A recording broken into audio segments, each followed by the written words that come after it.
Lounge Radio. With your hosts, Dark Sakura, Sky, and Loki. Tonight's episode is 30 years in the making as the expedition in New Mexico has unearthed and confirmed video gaming's oldest urban legend, and it wasn't just one infamous game.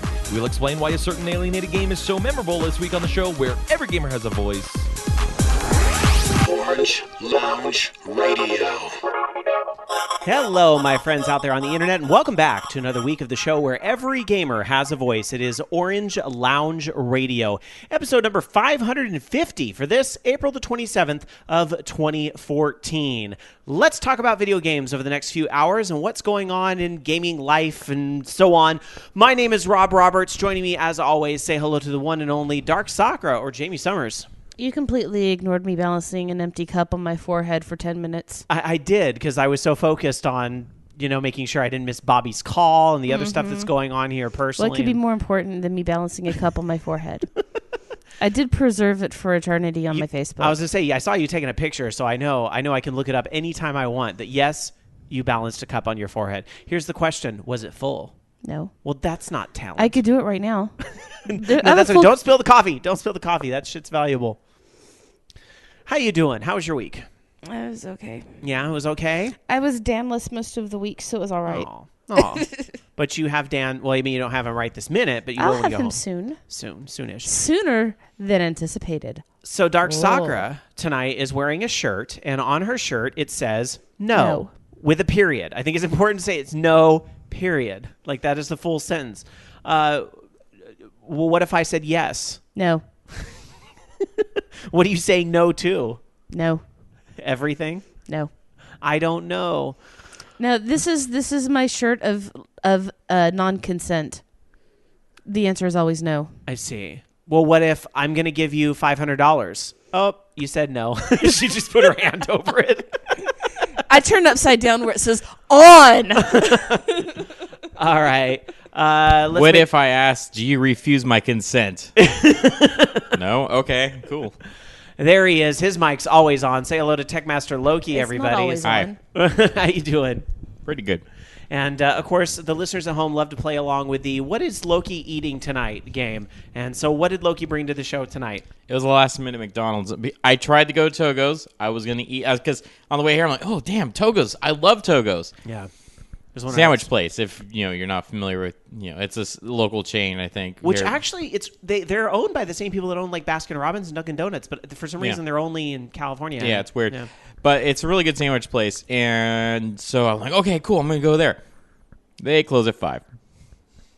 I was there at 5:45, so Don't. I had to go. I'm like, oh, I'm so hungry, I got to go eat. Okay, I know there's a McDonald's around here at least. So I went to McDonald's, and they were retarded. Womp womp. Yeah. No, that's an insult to retarded people. Don't use the R word. All right. Anyhow, we are also joined by you guys in our chat room. I used it correctly because they were slow. That's what I meant. Live.vognetwork.com, where you can join us every Sunday night at 6 o'clock Pacific, 9 o'clock Eastern, right after the Bobby Blackwolf show. And looking in the chat, it sounds like they're all talking about Togo's now. Jason says, it sounds interesting since I've been on a sandwich kick lately. Dark Tetsuya says, I miss Quiznos, actually, frown face. I still have one that's open next to my house, which is fantastic. Yeah, there's one. I just don't go there anymore, so they probably won't be open very I found long. a Blimpie. For you local people, there's a Blimpie downtown in downtown Sac. There's one on Florin. There's a Quiznos for you local people. It's over on Greenback and Hazel. If you That's the one, yeah. Tell all the listeners where you live, Lucky. You know what I miss, though, from the South is I miss Sub King. Because it's the Sub King. That's right. All right. Anyhow, we are going to get into video game discussion tonight. We're going to start off with the topic that everybody's talking about. Everybody's talking about this, and it's probably going to be on every podcast you listen to this week. And yes, we want to talk about E.T. getting dug up in the landfill. Look, I realize most of you that subscribe to the show probably heard about this. But I thought he went home. What happened? It wasn't his corpse, Loki. They did not find his corpse in New Mexico. That would have been over in Roswell. That's like 3 towns over. Well, I mean, they got to dump it somewhere. Okay, so here's the thing. There's this story that we all heard as kids that Atari, they made so many copies of E.T. that didn't sell because the game was poop. They made so many copies of the game that they had to throw them in a landfill and put concrete on top of it so people wouldn't go digging for it. Oops. And here's the thing. This story was all over the internet. And, it was all over Facebook. It was all over CNN. It was all da-da-da-da-da. And I got to admit, my first reaction was, what's the big fucking deal? That is still my reaction. I just don't care. Who cares?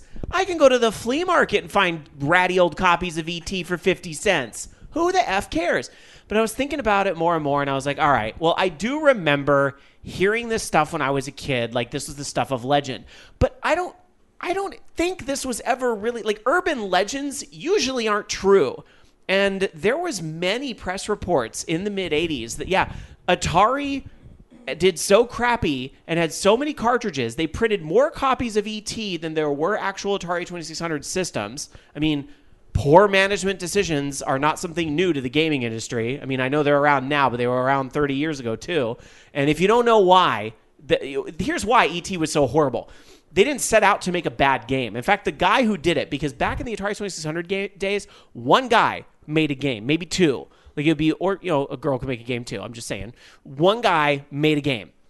And in this case, it was Howard Scott Warshaw was the guy that made E.T. Now, nothing against Howard Scott Warshaw, because he also made some pretty flippin' amazing Atari 2600 games, like Yar's Revenge, if you ever played that. One of the very best they ever did on Atari 2600. Mm-hmm. But here's the problem with E.T. With E.T., they had 6 weeks to make it. Yeah. 6 weeks to make E.T. because of licensing deals and other things going on. Horrible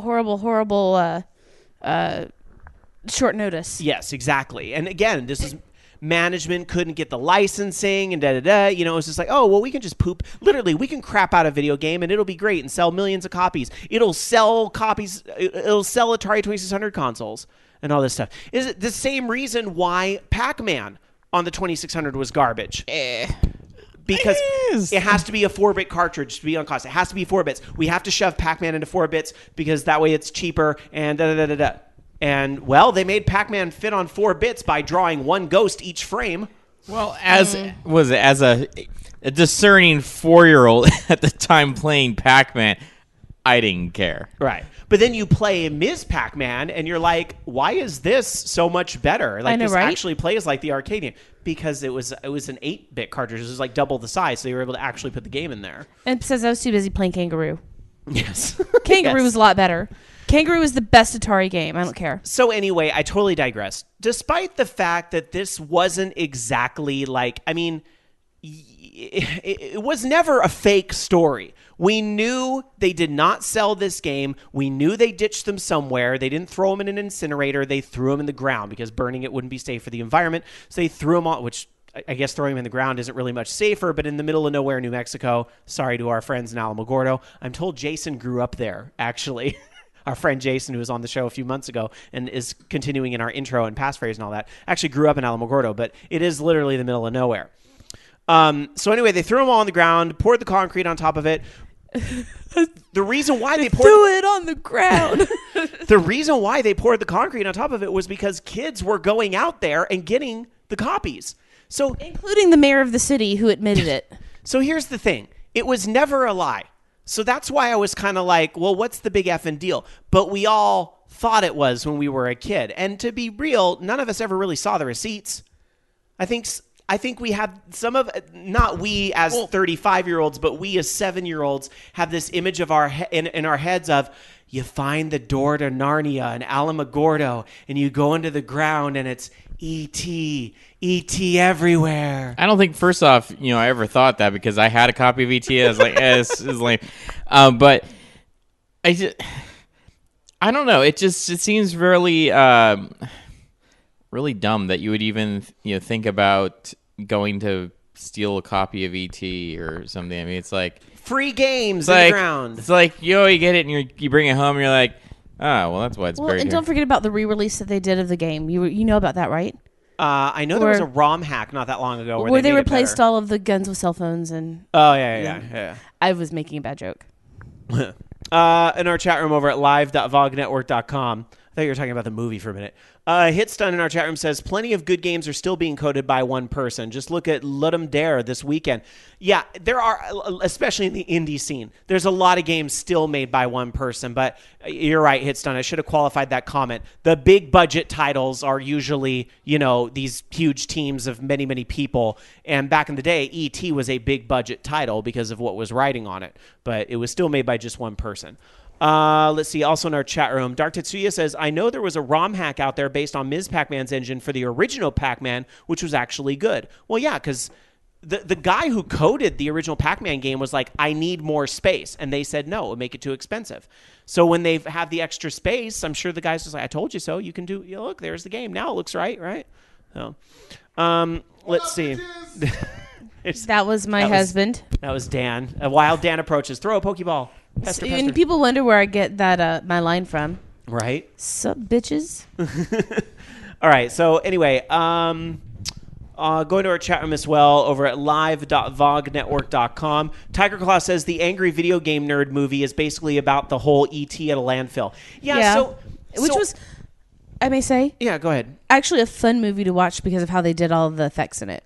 So everything is all weaved into gaming culture, but I'm also with SSG100 Matt in our chat room who said, what bothers me is that some people feel this is the, quote, gaming version of Finding the Titanic. Come on.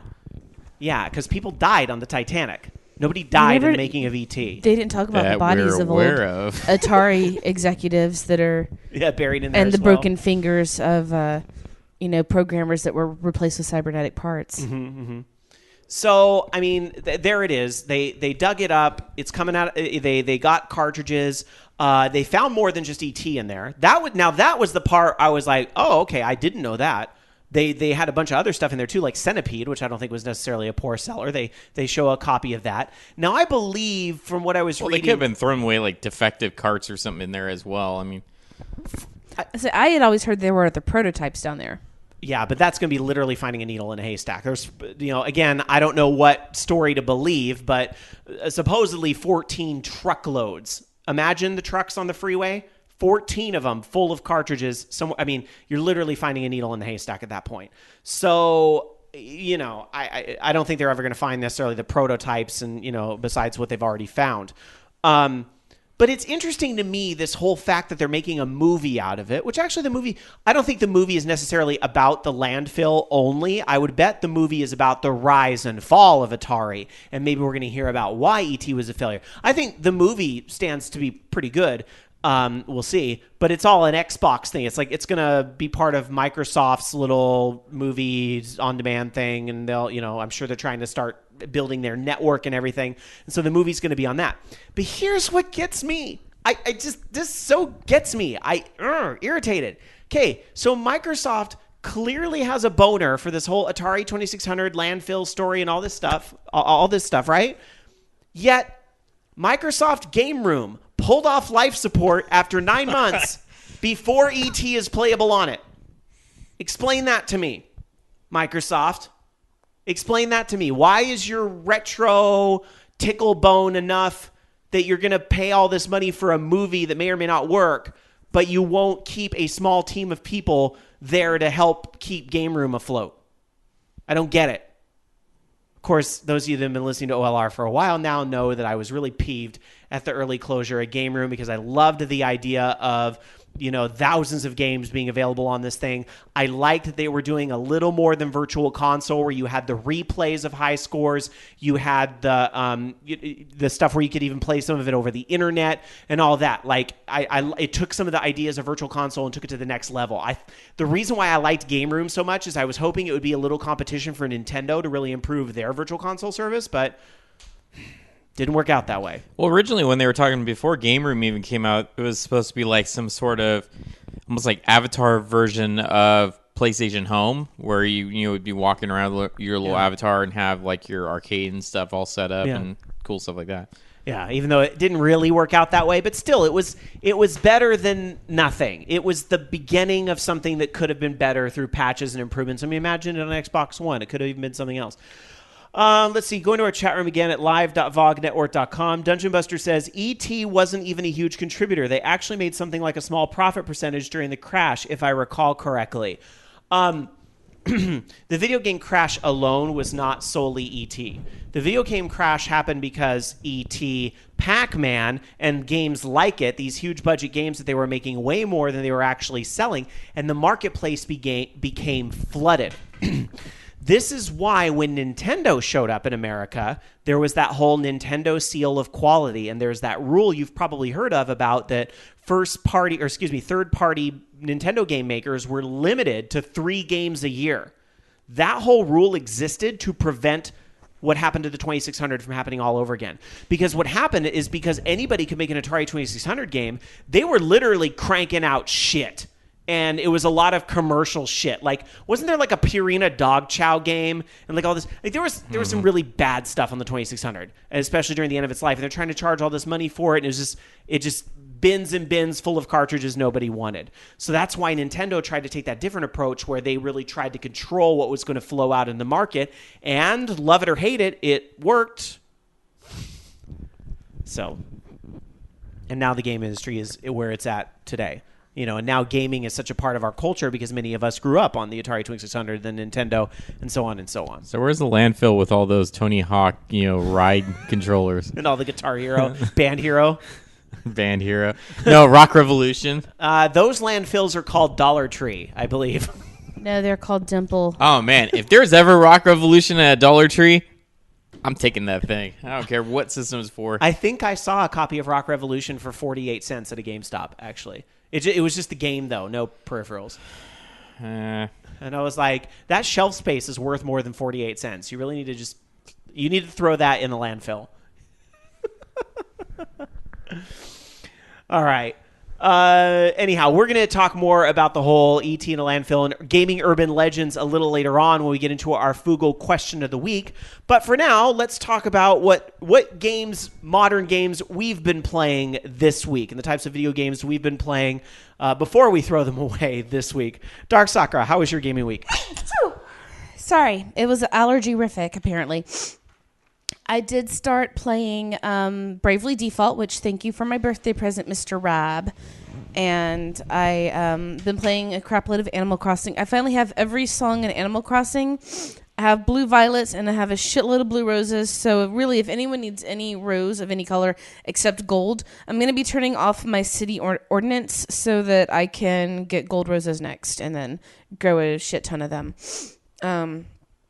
I played a crap load of Final Fantasy XIV this week for me, a crap load for me. So now I am about halfway through 39, going to 40. And, holy crap, I forgot what else I did. I did play some Mass Effect because like I said, I got my mods working again. And, I really, really want to start playing, getting a good playthrough of, Dragon Age 2 again. Because to be perfectly honest, so far I like it so much better than the first one, and Fenris. And I'm probably going to get Inquisition when it comes out. So. All right. And well, it's not video game related. I did actually go ahead and swallow my doubts. And I've started reading the Chair of Swords books after having finished all of the Hunger Games books in what did it take me? A week? Are you watching the show at all? No. Because that's Shane's I will not thing watch right the now. show. Oh, okay. Until you read the books, or you're just never going to watch it? I'm probably not going to watch the show at all. I might watch scenes just to give myself a good, extra visual, but I don't really think I want to watch the show because I hate just sitting down and watching a show. Yeah. I'm behind. I'm behind on Supernatural. Yeah. So, and that's my thing. Right. So I have gotten to without being spoilery for people who have the intention later on of going up and catching up, I have gotten to where someone has dropped out of a window. I won't say who or how or what and who did it, but that's the part that I'm on in the book now. And so far, I'm actually. The first time I started reading it, I got almost as far as politics, bleh, and put the book away because I hate medieval politics. But actually, I've started focusing on the characters more, and now I'm really liking it better. So I'm adding that to my list. I will not watch the show, but I will read the books. All right. Before we get to Loki's gaming week, over at live.vognetwork.com, I felt Loki should know Act Deft said, Loki, a friend of mine got a copy of Rock Revolution from a Dollar Tree store. It was $1. So you really can get it there, apparently. I was just making shit up, but apparently you That's really to be can. expected, I guess. The only thing I've seen at the Dollar Tree were those like kind of unnecessary accessory packs for the Wii, to make your Wii Sports experience a little bit more involved, I guess. You can sometimes find games there. It's just very, very rarely that it happens. I usually see them not so much at the dollar store, but at those like clearance stores like Wise Buys. Like a Big Lots or something. Yeah, Big Lots, that kind of stuff. Dude, I found Mass Effect toys at Big Lots. I was excited. Why didn't you get me any? This was before you were into it. So why didn't you get me any? Why couldn't you read the future? This was in that short period before you were into it, but I was really into it. I still need to get my Miranda Pop figure so I can turn it into a femshep. It was the Big Lots not far from where I live, over yonder, so you can always check their shelves. It might still be there. They had Tron toys, too. I know, right? I have a recognizer. Okay, Loki, how was your gaming week? I didn't play that much. The only thing I played this week was just a little bit of Modern Warfare 2, and it was very little because we only had 3 people join in this week, which is unusual. Usually have like about 8 or more. So we just played for maybe like an hour. So Modern Warfare 2 multiplayer, and that's about it. All right. I didn't do anything else. Yeah. Well, a full-time dad, so... Yeah, and any other free time that I have, I'm just sitting here coding, so that's Oh, yeah. You've been... What, are you going to give us an update on your coding adventure and all that? Not really too much to update. I put a little video up just because I was working on something. Oh, and actually I had worked on that like a while ago, but I just last night I was like, I want to make a video because I like looking at these missiles. They're funny. So I went ahead and did that, but I've been working on the manager scripts for running basically levels and scoring and all that stuff. And so I've had to figure out like how I want to store the actual data, what data I want to store, like actually as a save file and stuff, and do all the serialization to write save files and that kind of fun stuff.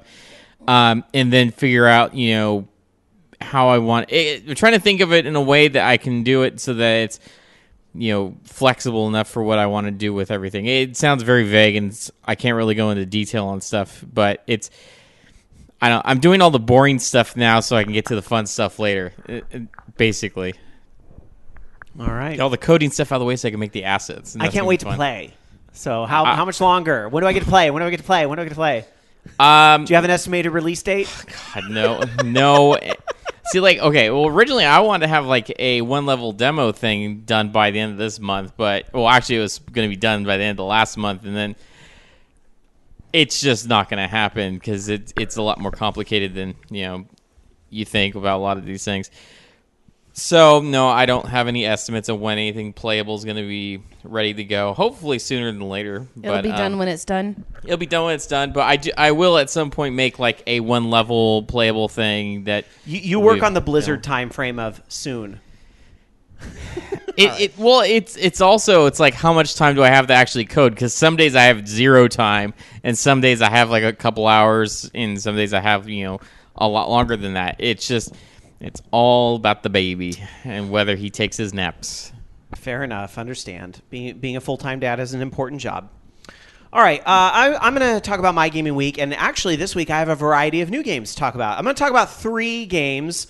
2 of them brand spanking new. 1 of them a few months old. And 2 of them are decent. 1 of them, I'm about to go off. And we'll get to that one last. So first up, this week I played NES Remix 2, which is available on the Wii U. Thank you, Nintendo, for giving me a reason to plug in my Wii U for the first time in 2 months, since I think NES Remix 1 was out. It was probably the last time I played it. But I did have an opportunity to get into NES Remix 2, which is a little bit, kind of what you would expect. It's NES Remix 1, but this time with games that I actually enjoy playing. And like last night, I went through all the stages in Super Mario Bros. 3, which, by the way, if you don't know what NES Remix is all about, it's a lot of people call it WarioWare meets classic Nintendo games, but I don't think that's quite accurate because it's more WarioWare was literally micro games, like it was like one button push or whatever. It's more like with the NES Remix, you're using all these ROM save states to play a few seconds of a game.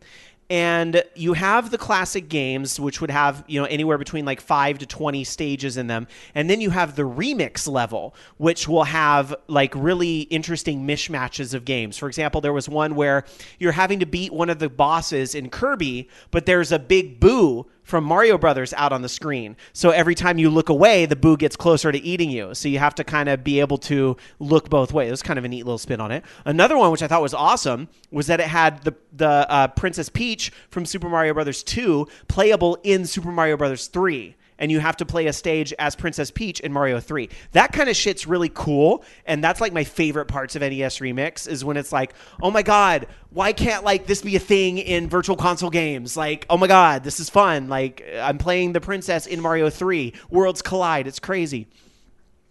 But a typical type of stage that you would play in, like, say, Mario Brothers 3, one of the last stage is you have to beat Bowser as Frog Mario, which is a lot harder than it sounds because you can't get hit once. Because if you get hit once, you lose the frog suit and you lose the stage. And it's all about who can do this in the fastest amount of time. So, I mean, I like NES Remix 2 a lot better than 1 because the games are games where I am going like, oh, yeah, I loved Mario 3. And, oh, I never thought... I was playing Mario 3, and one of those stages, again, is to beat a boss in the frog suit. And I never realized, never until this day, if you beat that boss in the frog suit and you get the wand and you turn the king back, because remember that was the whole thing in Mario 3, you got the wands and you untransform the kings back to what they're supposed to look like. If you kill one of those guys in the frog suit, when the king thanks you, he says, oh, it appears you've been transformed. Shall I use this magic wand to remove the curse? Like, I never knew that was a thing that could happen until I played NES Remix 2. So I thought for that, I thought it was like really rad. So I was into NES Remix 2. Again, I think it's very much like Virtual Console demos, Nintendo nostalgia. But I think it's good enough, especially if you're a Nintendo fan. The parts that get me that I really wish they could do better, motherfucking online. It's always something with online that bugs me about Nintendo. And this time, it's that championship mode you get when you have NES Remix 1 and you have NES Remix 2. Well, the championship mode's fun enough. Get 50 coins in Mario 1, then get, I think, 25 coins in Mario 3, then get as much of a score as you can in Dr. Mario with the time you have left. That's fun enough, although I wish maybe every week there'd be a different challenge. That would be even more interesting. But here's what gets me. Okay, so you get a high score. Great. You can post it to Miiverse, and then you can look at the global leaderboards for that day. And that's it. That's it. No lifetime leaderboards, no comparing with my friends leaderboard, which is the one I really want to see. I mean, I guess I could go into Miiverse, and I could look at all the posts to figure that out, but that's not intuitive. Like, is that a difficult thing, Nintendo? Is that a hard thing? I want a friends leaderboard? Is that a hard thing to do? You have to understand they're just a little teeny bit slow. I mean, they just now announced their first game that's actually going to have a season pass with it for DLC. I mean, hell, they just had their first game with DLC, not like what last year. Things like that, I'm okay with them being. No, I understand that, but I mean, this is still part of online, and they just don't get it. ActDeft in chat kind of sums it up over at live.vognetwork.com, says NES Remix 2 is better than 1, but it's not that much different from 1. It's just, better games. That's the crux of it. I wish there was more. I wish there was actual third-party games in there, like Blaster Master or, Fester's. Well, Fester's Quest would be kind of a licensing thing, but Rad Racer would be awesome. Yeah, right? I mean, can't you just go, hey, Square Enix or whoever the hell has it, Square, I guess. Come on. Come on. I mean, was that ever on Virtual Console, Rad Racer? I don't think so. I could be wrong, but I don't believe so. I think 3D World Runner was, though, oddly enough, because I think they actually did that, like in 3D. So, anyhow, let's see. And thank you. Pagan Jew in the chat room says, applause, nice rant. Thank you very much. Appreciate it. All right. Let's talk about game number 2 that I played this week that was decent. I played Marvel Puzzle Quest, which is a free-to-play game available on Steam. Apparently, it's available on iPod and iPad and all that stuff as well. But I can only really get it on Steam because that's what I wanted. I wanted to play with my new computer and all that, and I didn't want to fill up my iPad with all this stuff. Plus, I was invited by one of our listeners, sent me a little Steam message like, hey, you should really check this out. And I was like, I have been meaning to check that out because, hey, it's free, and hey, I like puzzle games, and okay, Marvel characters are in it. Cool. Which it met all my expectations. Hey, it's free. Hey, it's a puzzle game, and hey, Marvel characters are in it. My only things where I was a little bit like, this is a little weird. Playing in Steam, it definitely feels like I'm playing a tablet game with some of the interface and the way things are in the interface. Some awkward things like you have to click on Iron Man's glowing hand to start the game, and I don't know, some of that was weird. There's just some of the free-to-play elements are a little bit irksome, like having to buy the purple. I mean, you don't have to buy these purple gems to experience or level up your characters, but having to buy the extra slots so you can have more than one stock character when you really want to collect these characters. And if you don't put them in your party, they'll disappear in 5 days. Some of that stuff was a little bit irksome. But the core game itself is Puzzle Quest, if you remember. And I think I even asked on this show like 2 weeks ago. Maybe this is why Rob recommended it to me. But I think I asked on the show a couple weeks ago, whatever happened to Puzzle Quest? We had Puzzle Quest 1, we had Puzzle Quest 2, we had Puzzle Quest Galactus, and then it disappeared. Oh, thank you. This is what happened to it. It is now Marvel Puzzle Quest. And it's that whole match 3 where sometimes you're the one person and you go versus somebody else and they take a turn, you take a turn, da-da-da-da-da. And you can form these little teams of 10 and earn some of the currency that's in games and da-da-da, and all that's nice. So again, even though some of the free-to-play elements are a little bit eye-roll worthy, the core game itself is Puzzle Quest. So if you like those match 3 type of games and you like free games, I'm going to recommend this 25 times before I ever recommend you go play Candy Crush. So take that. So there you go. Marvel Puzzle Quest. That's the second game I liked that was decent. Now, let's talk about another game this week that pissed me off. Because nothing bothers me more than seeing a great franchise have a colossal shit taken on it. And that's what I feel happened this week with the release of Soul Calibur Lost Swords on the PlayStation 3. Now, I don't know if you guys know, but Namco has a few free-to-play games on the PlayStation 3, and the ones I've played so far were pretty good. Tekken Resurrection or whatever the hell it was called. Yeah, that one, Tekken. That was pretty good. I remember talking about that on the show. The only reason I deleted that from my PlayStation 3 is I needed room for Final Fantasy XIV Realm Reborn. Now that I've moved Realm Reborn to PlayStation 4, I have all this room on my PlayStation 3 again, so I'm checking out more of the free-to-play games. So I was like, great. I have this 3.5 gig download for Soul Calibur Lost Swords. I'm like, okay, great. I'll download this and check it out. Let's talk about some of the problems with Soul Calibur Lost Swords. A, the game didn't fucking work the day it came out. You tried to connect to the lobby server, error 37, or whatever error code it was, can't get into the game. And you might have seen this on some of the gaming blog websites that the game doesn't work. So I tried to play it a little later in the day. I was able to get in, but it was slow as hell. And it's slow because loading, menu screen. Okay, I'm going to select new quest. Press the button to go to the quest. Connecting. Loading. Oh, here's your design a character screen with your 3 characters you can pick from. All right, I want to be Mitsurugi. Click. Loading. Connecting. Is this game not on my fucking hard drive? Why is it having to load every few seconds for so long at a time? And the amount that it talks to the server, god damn. Every little thing you do, connecting. Hourglass. It is a slog fest just to do anything in the game. And what is it you get to do in the Soul Calibur game? You get a single player experience where you fight NPCs. That's right. There's no versus mode in Soul Calibur Lost Swords. Well, that's probably a good thing because the way it sounds right now, there wouldn't be a versus mode anyways because you wouldn't be able to do anything. Which is fine, but isn't versus the soul of Soul Calibur? What in the actual fuck were they thinking in the design of this game? They have the Barbie mode in there. Oh, fantastic. I can build these characters with these pay to win clothes items that what's it need to be on the server for if it's single player? Great fucking question, Loki. I don't know. Oh, wait. I do know.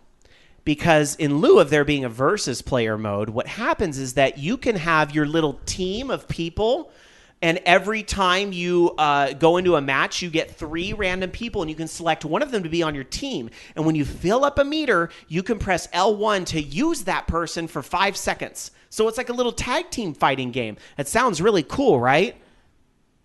Okay, so the same 3 characters I can pick, everybody else picks. So essentially, I'm Mitsurugi, and I'm picking this guy who's Mitsurugi in a green outfit to be on my team for the match. Boring. So what the hell is the point of Barbie mode if I don't show off these characters to anybody? Because they're literally complete strangers. I can't go onto my friends list and say, oh, I want these friends to be in my alliance. I want them to be a part of it. No, that's just not there. It's too cell phone game for that. Soul Calibur Lost Swords is a 3.5 gigabyte cell phone game for your PlayStation 3, and it is garbage from the ground up. I cannot believe I'm sitting here telling you a free-to-play game rates so low on the scale, not worth your time to download. Not worth it. Especially in the state it's in now. I might have been a little more forgiving had the servers and all that stuff actually worked, but I'm sorry, there's no reason for it to be talking to the server that much. I don't care if they're trying to protect the hacking or the integrity of the Who hacks potions. a free-to-play game like that? Oh, some people do. Well, I don't think people actually hack free-to-play games on the PS3. I mean, PC, I could see them maybe doing that, or iOS or something like that. Then talk to the server once a day. But what's the fuck? Why, Loki? There's no versus mode in Soul Calibur Lost Swords. Why would I need to hack the system? Because I'm guessing that there's going to be some in-game purchases. Oh, yeah, there's plenty of those, Loki. There's plenty. Oh, yeah, you want to buy a tutu for your character? Sure, you can take. That's fine. You would get all these little elemental rocks to put in your sword. Do you have like a time limit in a day where you can only play that game once? Absolutely, and you can buy the potions to fill it all up and all that. But again, Loki, if I hack the game and get all that stuff for free, who else's game is that going to impact? Nobody's. Nobody's! That's right. Whoever designed this game, you made a horrible mistake. You took a dump on the Soul Calibur franchise, which is a franchise that I graciously respect and I love. And I am there at the feeding bar hitting it for a single pellet of any Soul Calibur game that comes out. I'm going to think twice next time. If you may remember, this is the road Namco's going down. Well, yeah, exactly. Remember not too long ago. I mean, it seems like it was so long ago, but remember that they decided to do something similar, except it wasn't free to play, although it sure played like it was a free to play demo or something like that. The Vita version of Ridge Racer. Remember Ridge Racer, the game that awesomely launched systems and stuff like that? Yeah. Well, it came out for the Vita and had like 2 cars or 4 cars and 2 tracks. Oh, but if you want the rest, you have to pay for DLC. Oh, well, that's not so bad. Maybe the game's free, and I can download the rest of that stuff, that like that. Oh no, I'm sorry, the game's actually $40. But you gotta, buy all the extra tracks and cars because reasons. Akuma JP in the chat room says, Sky, Namco, all Japanese company, is still trying to understand online. Well, chalk this one up to learning lesson, I guess. I just wish you hadn't done it with That doesn't make any sense. So they understand online because the other Soul Calibur games were online. Oh, and Tekken was great. Tekken's great online. Yeah. I mean, the free-to-play Tekken is fine. What is... I was expecting that was Soul Calibur, and I was so disappointed. What is it that they don't understand? Maybe, I'm guessing, let's not blame Namco because they are the publisher. It is the developer that probably doesn't understand online. But yes, it is Namco's fault that they let this kind of garbage go through. Okay, I gotta... Bobby Blackwolf shading you in chat. Loki, I've got to read this one from our pal Bobby Blackwolf says, quote, who hacks a free-to-play game from Loki today? Quote, I hacked Tiny Tower and got bored with it, Loki, 3 years ago. I was never going to pay for anything in Tiny Tower. And I'm glad I got bored with it because how long did everyone else play Tiny Tower for? Yeah, exactly. I have more time that I could dedicate to other things like Grand Theft Auto or Saints Row or something like that. And I hack those games too, so I don't care. Well, Saints Row I do at least. Sorry, but that's a mod. I'm just reading the chat. I'm just now, because I've been turned around the whole time while I was ranting, and I'm seeing everybody in chat going, Rob needs a drink. Or when did Rob take on the Loki rant role on this show? Kaijuda actually made a good point where they do understand online in Japan. Back in the 90s, you could trade Pokemon on your cell phone. There were also the Digimon Battler things, which they came out over here too. Mm-hmm. But those were fun. I mean, not necessarily like online in that sense, because it would have been a little bit more difficult to do over dial-up, but certainly with using some sort of interactive wireless play. You know, those concepts were well understood. All they have to do is just keep integrating stuff like that. I'm not saying I missed the barcode scanner. I'm not saying Japan doesn't understand online. I'm saying the people who made this game don't understand online. Sounds like, though, that your game's on dial-up by this in the way you describe it. I mean, that in itself is unforgivable, but then you really start to realize, like, what am I doing? It's like, when is there like an online only game that actually works correctly when it comes out? The last Warcraft expansion had a really smooth launch. I'll give it that. All right, let's see. Oh yeah, Bobby Blackwell says, I still think the best part is that they use a friend code system to add allies. It's not even dash like the Wii friend codes. It's just a mess of numbers. What were you thinking? I'm wondering if they're going to tie it to an iPad game, but then I'm like, they can't do that. I mean, when you are doing the single player fighting, it is essentially Soul Calibur 5. Essentially, it's the same. And here's the nice thing I'll say about Soul Calibur Lost Swords. Once you can take the 3 minutes to get into your 30-second fight, you get 30 seconds of Soul Calibur 5 action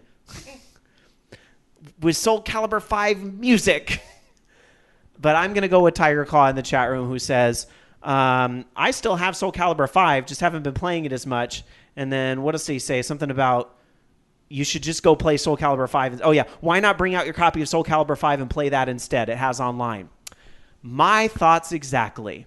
So I will say the place where Soul Calibur Lost Swords succeeded is it made me go, I'm going to delete this shit, and I'm going to go play Soul Calibur 5 because I need to erase this from my memory. And their mission is complete. I guess so. Back catalog of Soul Calibur 5 is sold. If that's what Namco is trying to do, congratulations, I guess. But at what cost, Namco? At what cost? I'm done with my rant. As a Soul Calibur fan, I was just so irritated with that. 3.5 gigs for what? A game that doesn't even work and is flawed fundamentally. Anyhow. Battlefield 4 is still broken. I did play Marvel Puzzle Quest a few times this week, though. That's not a broken free-to-play game. I mean, some of the transactions are a little weird, but I had fun with it. I liked NES Remix 2, even though that wasn't free. Does it have problems, too? Yeah. All right, anyway. That's that. Nemesis47 in chat says, or get Soul Calibur 6. Yes, please. Get Soul Calibur 6, but please make sure this particular game has nothing on it. You need to turn away and never look back from Soul Calibur Lost Swords. All right. Let's get into some housekeeping tonight. Tonight's housekeeping, I don't have a lot. We still have shows on the horizon for the next few weeks. No cancellations in the future. We're getting on into May. I think the next show we'll probably have off is whenever Gamer X is, because since Jamie and I are both going, we probably won't be back in time for a show. No, this will be us. Hi. Pretty We're much. Broadcasting from Grandpa's place. I can't feel my face. We've actually talked about doing that, so that is a possibility. You never know. That'd be great having Victoria on the show. It would be fun. Even though she doesn't really play video games. Don't care. We still need Victoria on the show. Some of our greatest guests were not gamers. It's great. All right. Anyhow. Also, even though he's probably not listening to the show because he made out like a bandit, as far as I'm aware, happy birthday, Julian, who is 7 years old. 7? 7. Awesome. This many, Rob. Awesome. Well, happy birthday, Julian. Although, Becky would be out celebrating with Julian, right? Probably. I'm getting him Legos. Julian, I'm getting you more Legos. Also, in housekeeping tonight, twitter.com/OLR if you want to follow us on Twitter, facebook.com/orangeloungeradio to follow us on Facebook. Black Wolf in chat says, Rob can't even. Next, he'll bitch about the casting of the Gem and the Holograms movie. Look. The Gem and the Holograms movie is just one of those things where I'm like, oh, it's happening. I won't see it.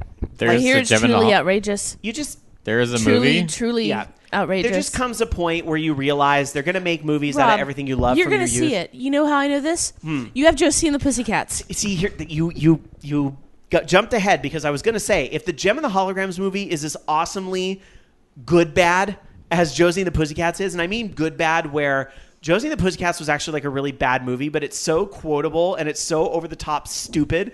Like, it's made for 7-year-old girls, but there's that subtle layer of humor that only the parents are going to get. I mean, come on. The boy band in the opening minutes of the movie has a song called Backdoor Lover. That's funny. Yeah. It's like watching... it's the equivalent of what watching Rocky and Bullwinkle would have been in the 60s. My point is, put Parker Posey in the Gem and the Holograms movie, and we'll be fine. Okay? We'll be fine.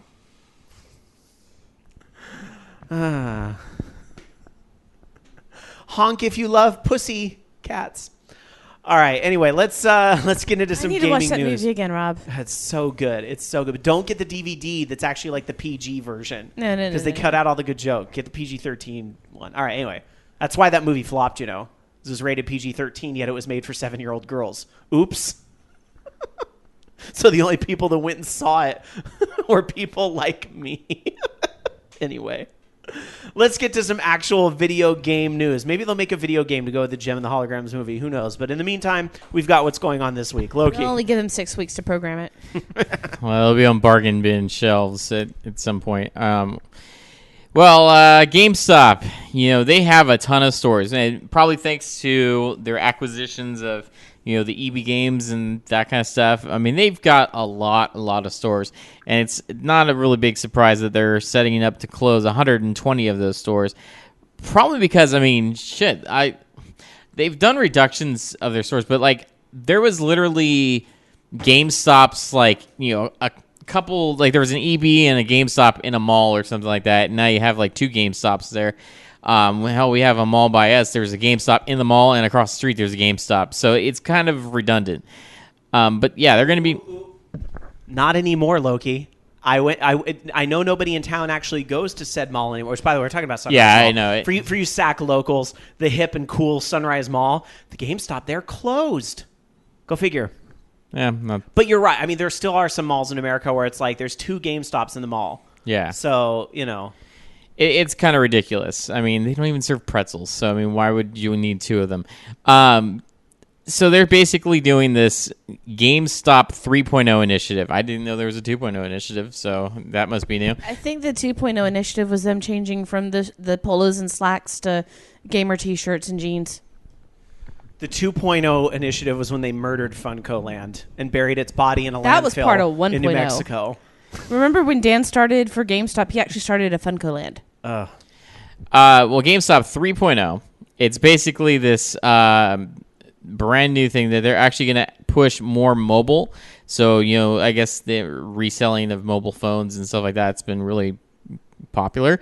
So they're going to have 200 to 250 Spring mobile stores and 20 to 25 Simply Mac locations. And I guess 100 to 150 Cricket stores. What the hell are those? For towns too small for an Apple store? Is that what Simply Mac is for, I guess? When your town can't have an Apple store, you can have Simply Mac. Actually, one thing I can say is that there are actually quite a number of certified retailers and repair places that actually will do a lot more for people than the Apple Store will.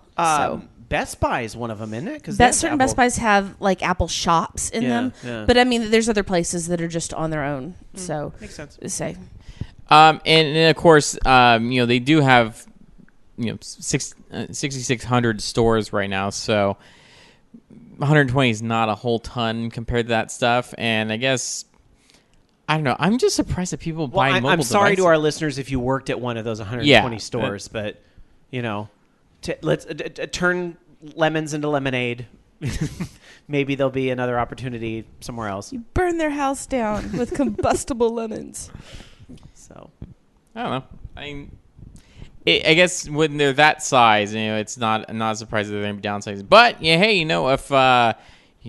one of these leaves, some people get enterprising and they decide, hey, I'm going to open up my own independent game store, and because GameStop's gone, and so now I'm going to take the place, and there's another place you could possibly work. Is there going to be game stores in 10 years? Yes. Or is GameStop going to go the way of Blockbuster? No, I don't think. See, here's the problem. It's like with Blockbuster, though. I mean, that's all movie rental stuff. And streaming video is something that's pretty easy to do. Streaming games, I mean, we haven't really seen a whole ton of that. Yeah, they're starting to work on that, but I just don't think that bandwidth-wise, I mean, if you download a movie, it's not as big as if you download an Xbox One game that's, it's like 50 gigs, and then you're waiting for that download over, your really slow internet. Here's the thing, Loki. I get that the technology's not 100% there right now, but in 10 years it's going to be. I mean, technology's moving that fast. You can stream high-definition movies now. Now, there is still a market for Blu-rays. There's still a market for DVDs. That all exists, but there are so few specialty stores anymore. All the Suncoast, did FYE's one of those guys closed? Suncoast and everything closed, and the places that really specialize in that stuff are gone. Now it's, if I want a Blu-ray, I buy it on Amazon or I go to Target, Walmart. It's just because it's become a lot more accessible. Like, I remember I used to go to Suncoast because I was looking for anime, because you can't find anime like anywhere. At least a lot of your Walmarts and stuff like that. So I had a specific reason I went there, and all of the first anime I ever bought was from Suncoast. So yeah. Now you can just go online and order it off Amazon or order it off wherever. You could find subtitled anime in Alabama. Now, I think there will still always be a demand for secondhand stuff, and I think, especially independent secondhand stores will thrive, especially in big areas. You'll have that one store in town, and, that will always kind of be a thing, but especially, for retro gamers and stuff. But I kind of don't think that on a mass scale, something like GameStop is going to work in 10 years. It's all about trust, I think, because honestly, a lot of these consoles aren't going to go digital only because the consumers don't trust the companies that run the consoles. There's a lot more trust for Valve in the Steam platform than there is for Microsoft or Sony, or even, well, I don't know about Nintendo. Nintendo's just not doing anything really. I mean, there's, I guess, Virtual Console and stuff, but there's not a whole ton of trust where I'm going to buy all my games digitally. Nintendo can't really be evaluated right Yeah, now. it's hard to evaluate Nintendo, but yeah, I'm not going to really trust, well, first off, I don't really see the need to buy a lot of games because, with PlayStation Plus, I just add everything to my queue, and shit, I have a ton of games I haven't played yet. But I just don't want, I'm not going to go buy, a brand new game, especially nowadays, a brand new game that I don't know what the quality is of it. And if it's just garbage, I can't do anything with it. It's like, oh, well, fuck me. I guess I'm out $60. So I just don't see the point. And they're just not going to drop the price. I mean, come on. They're not going to drop the price on a closed marketplace like that you're not going to find a new game at for $20 or something like that. Like a brand new Halo 10 or whatever. You're not going to see at $20. But yeah, I was going to say the Sony sale last weekend we were talking about. Now that was pretty impressive. But you're right; those were all years old games that probably weren't selling anything anyway. Yeah, it's a sale is money made. But, you do bring up a very good point that if one person controls the marketplace like that, that's going to be very bad. Yeah, it's just like Steam. Yeah, there's there's the Steam marketplace, but there's so many people out there that sell the Steam games, and there's sales all across the board depending on where you want it. So there's a lot of competition out there with that stuff, and there's even competing marketplaces if you want to do that. I'm going to be really tinfoil hat here for a minute. People are going to point and laugh at me, and that's okay, but I'm going to ask this question because every few years it seems like somebody brings up the whole, and especially in light of what we talked about at the top of the show tonight, somebody brings up the whole, are we headed for another video game crash? If GameStop goes under, and hypothetically, let's say everything goes digital, one person controls that marketplace, that Sony or Microsoft controls the marketplace and charges these $60 games that aren't very good, will we end up in another video game crash that's all digital? There's no landfills to bury them in anymore. It's just, boop, delete. I don't think so, just because I know that there's the illusion that there's not a lot of choice, but there is a choice. You just don't buy that console. There's the choice of just going on PC. There's so many indie developers out there now that there's always going to be choices, and your choice may be just not playing on that platform. And that's the thing, is these console manufacturers are aware that this indie wave is kind of where it's at, because there's a lot of fresh game ideas and innovative things happening there. That's why they're trying to get everybody on board with bringing their games to the consoles, because they see that they're doing well on PC, and it's like, oh, well, that's another reason I should buy PlayStation 4, because, this game that I've played on Steam is also on PlayStation 4, but I think that's why look at Minecraft. Shit, Minecraft sells like crazy on Xbox 360, even though it's been out on PC for fucking ever. And so, but still, that's a draw. People look at that and like, shit, I want to get Minecraft. All right. Some folks think the end could be already coming. Akuma JP says we're already in a crash, and Kaijudo says games are already doing bad. So anyway, I do want to try to move on, but I do have a couple more thoughts to get out here. SJ100 Matt in chat says the problem is that malls are dying. People don't go to malls anymore because they are able to buy things cheaper and delivered to you via online. I don't know if it's necessarily the mall. I mean, but here's the thing: you can't buy Cinnabon online. Well, maybe you can. No. Can you get a food court online? Well, no. Here's the thing. Like, But there's places like I don't know if we have anything like that here, but in Alabama we had takeout taxi. Where they bring it to you. Yeah. But even that, I don't really Slash pizza. I don't like buying clothes online. Yeah. Unless it's like a T-shirt or something, that's fine. T-shirt, those like the threadless and the shirt woots and all that. That's one thing. But the whole especially like pants, you got to try those on. I don't buy that stuff online. Shoes, change from any nothing against Zappos, which has amazing customer service. And the one time Alan did buy me shoes online, they didn't fit, so we had to send them back. That whole thing. And they were really great about it and great customer service. But I'm kind of like, I kind of prefer to do that stuff in a store, because where I can try the shoes on. And they things have like that. stores too. Do they really? Yeah, a few. But I still think there's some things that are in a mall. It's just maybe what's in that mall might be shifting a little bit, and you already see that. There's no more Walden books. Really exactly, anymore, and it's hard to shop for sex toys online when you can walk into a Spencer's Gifts and they're all right there in front of you. You can handle them. You can exactly. All right. Anyhow, let's move on. Really good discussion. If you guys have something you want to contribute, you can visit our email bag. It's participate@orangeloungeradio.com if you want to participate in the show with a future week. In the meantime, I got to move on for time, so let's talk about the PlayStation 4 firmware update that's coming on April 30th. April 30th, we'll see firmware 1.70 hit the PlayStation 4, and there's a few changes coming to this. The Share Factory video editing suite is the big one.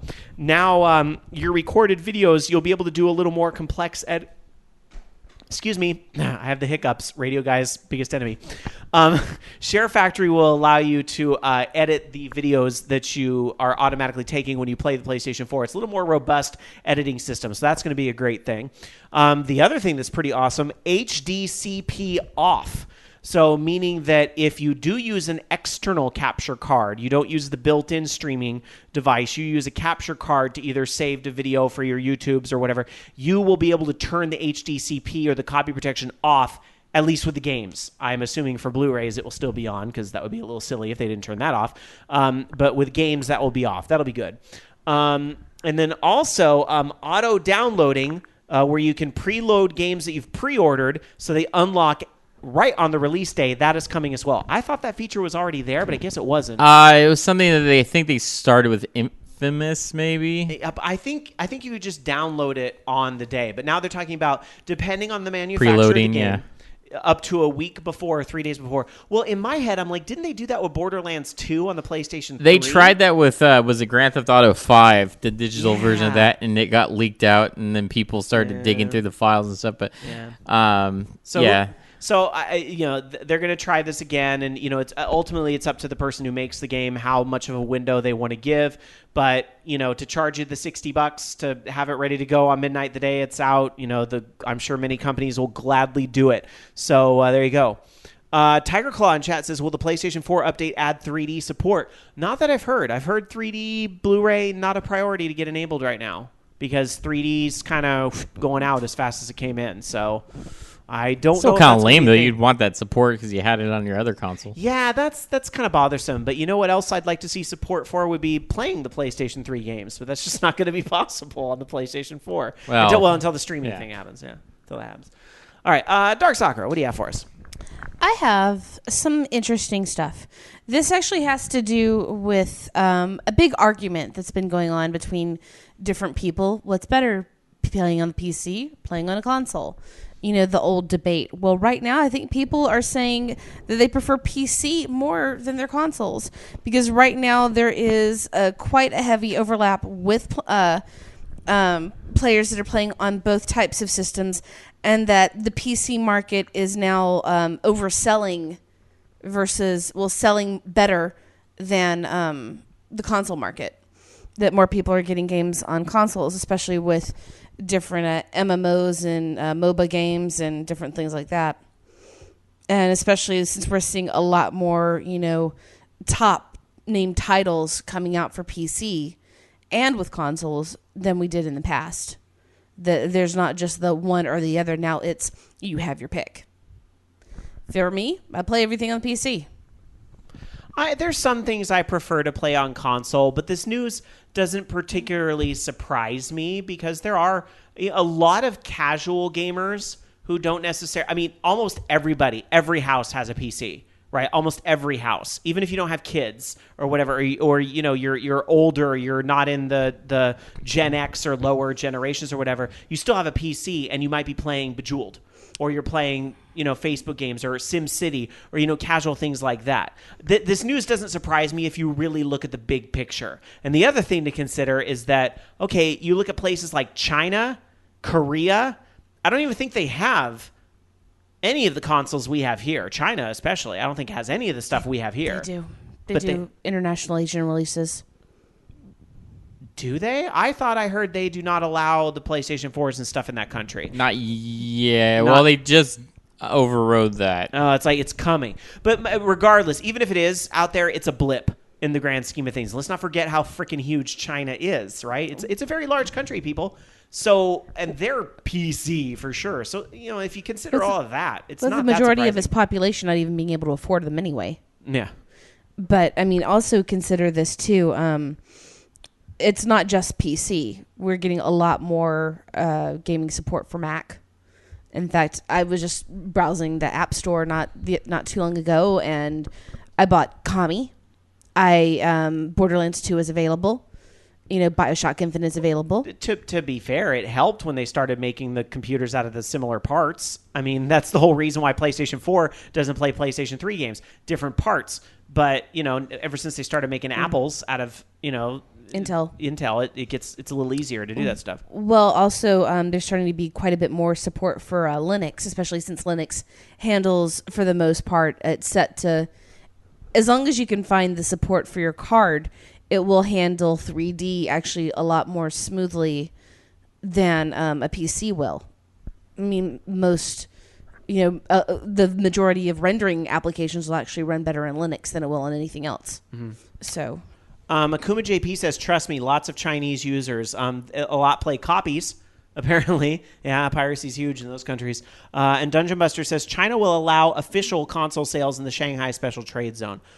They just released a massive list of what the Shanghai Censorship Ministry expects every game to be evaluated against a week or so ago. I actually think we have that coming up later in the show, so I'll sit on that until later in the show. But I don't hear a lot of the console chatter coming out of those other countries where there's a lot of people. So, I mean, if it's there, a lot of it's being pirated, a lot of it's limited, but I guess a lot of the PC stuff's being pirated too.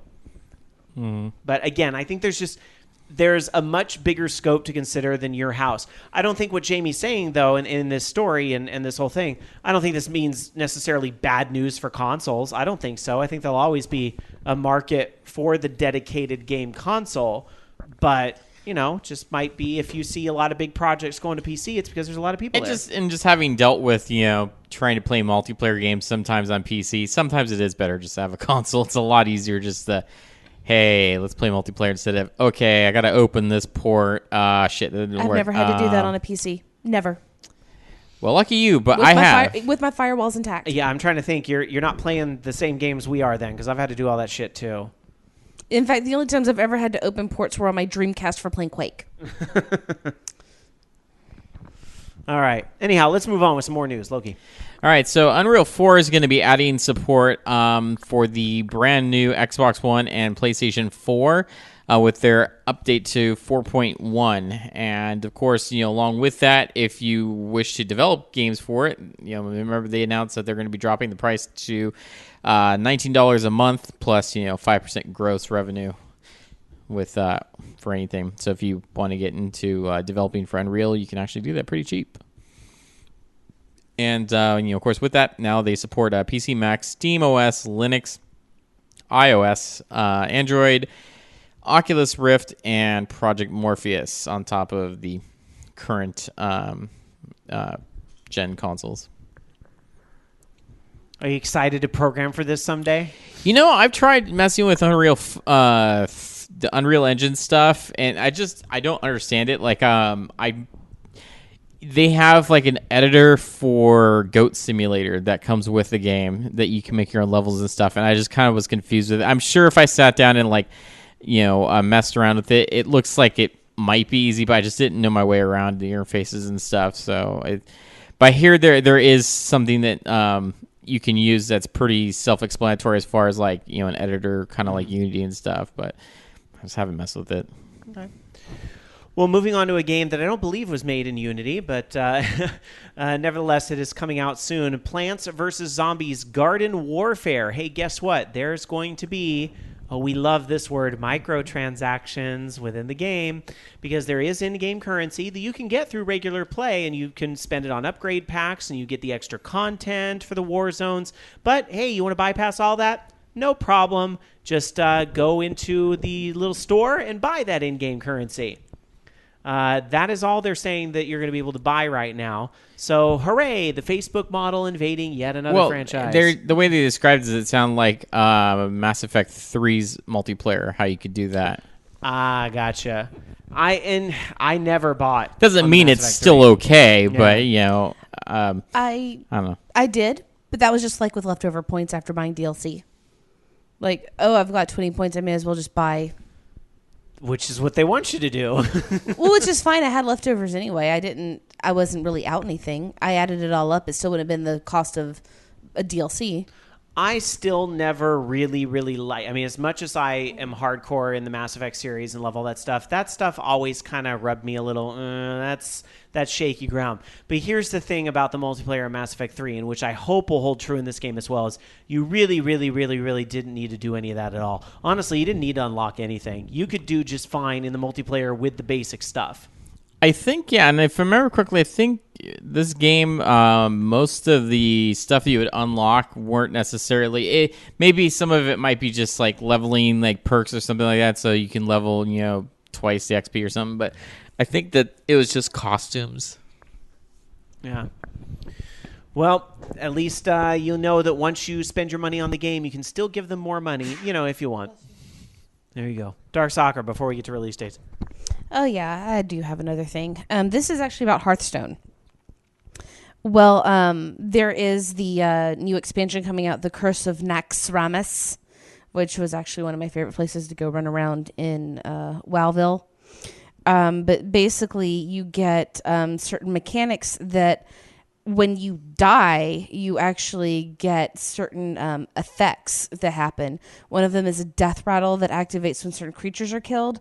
Like if you kill a leper gnome, it has a death rattle that deals 2 damage to the enemy hero, and basically it's more like a last strike. The critter dies, it gets to do something. So that's the Naxxramas mechanic when you're playing there. I know a lot of people are really into Hearthstone. I can't get into it. There's a lot of people at my work that play it. Yeah. Yeah. I know I see a lot of people on Twitter, and obviously doing Horde House, which, is rooted in a very popular Blizzard franchise. I know a lot of people that, really support the Blizzard stuff, and a lot of them are playing Hearthstone. I can't really get into it. Maybe I'll try it again when this, all this the Curse of Naxxramas and some of this other stuff comes out, but I'm just kind of... Especially my coworker, intern Drew. Yeah. He was playing it. Yeah. Of course, I've also got other people on my team playing Diablo, so... Hey, more power to you. Yeah, I love Diablo. And I'm actually thinking about getting back into Diablo. I will cut a bitch to get a Heroes of the Storm Alpha invite. Like, who do I have to, I wish I could talk about my beta invite. Yeah, right? It was awful. For everyone who thinks this game's going to be cool, No. Well, but we can't talk about it, I guess. Yeah. But I kind of think you have a built-in bias, unfortunately, with that. Motion sickness. So, all right. Anyhow, let's travel around the world and check out some release dates. Maybe there'll be something Jamie will like this week. I don't like anything. I'm a gamer. I hate it all. There is a few things coming out this week. Starting off with The Amazing Spider-Man 2, which is coming out on PlayStation 3, Xbox 360, Wii U, PlayStation 4, and 3DS as well. Also, the 3DS getting Gardening Mama 2, Forest Friends. The Legend... Do those games still sell, really? I guess they do. There is a new Cookie Mama game coming out in 3DS later this year. All right, I guess that means yes. Yeah. Legends of Oz, Dorothy's Return, also on 3DS. Kirby Triple Deluxe on 3DS, and Mario Golf World Tour on 3DS, which is also the first game that's going to have the Season Pass DLC for Nintendo. So, that's it. All right, heading on over to Japan and checking out their releases. On May 1st on the PlayStation 4, Child of Light gets released, and there's actually a limited edition package that's coming out in Japan from Ubisoft. That is on May the 1st. Heading on over to some other consoles. How about the PlayStation 3? The PlayStation 3 gets that same Child of Light on the PlayStation 3 this week.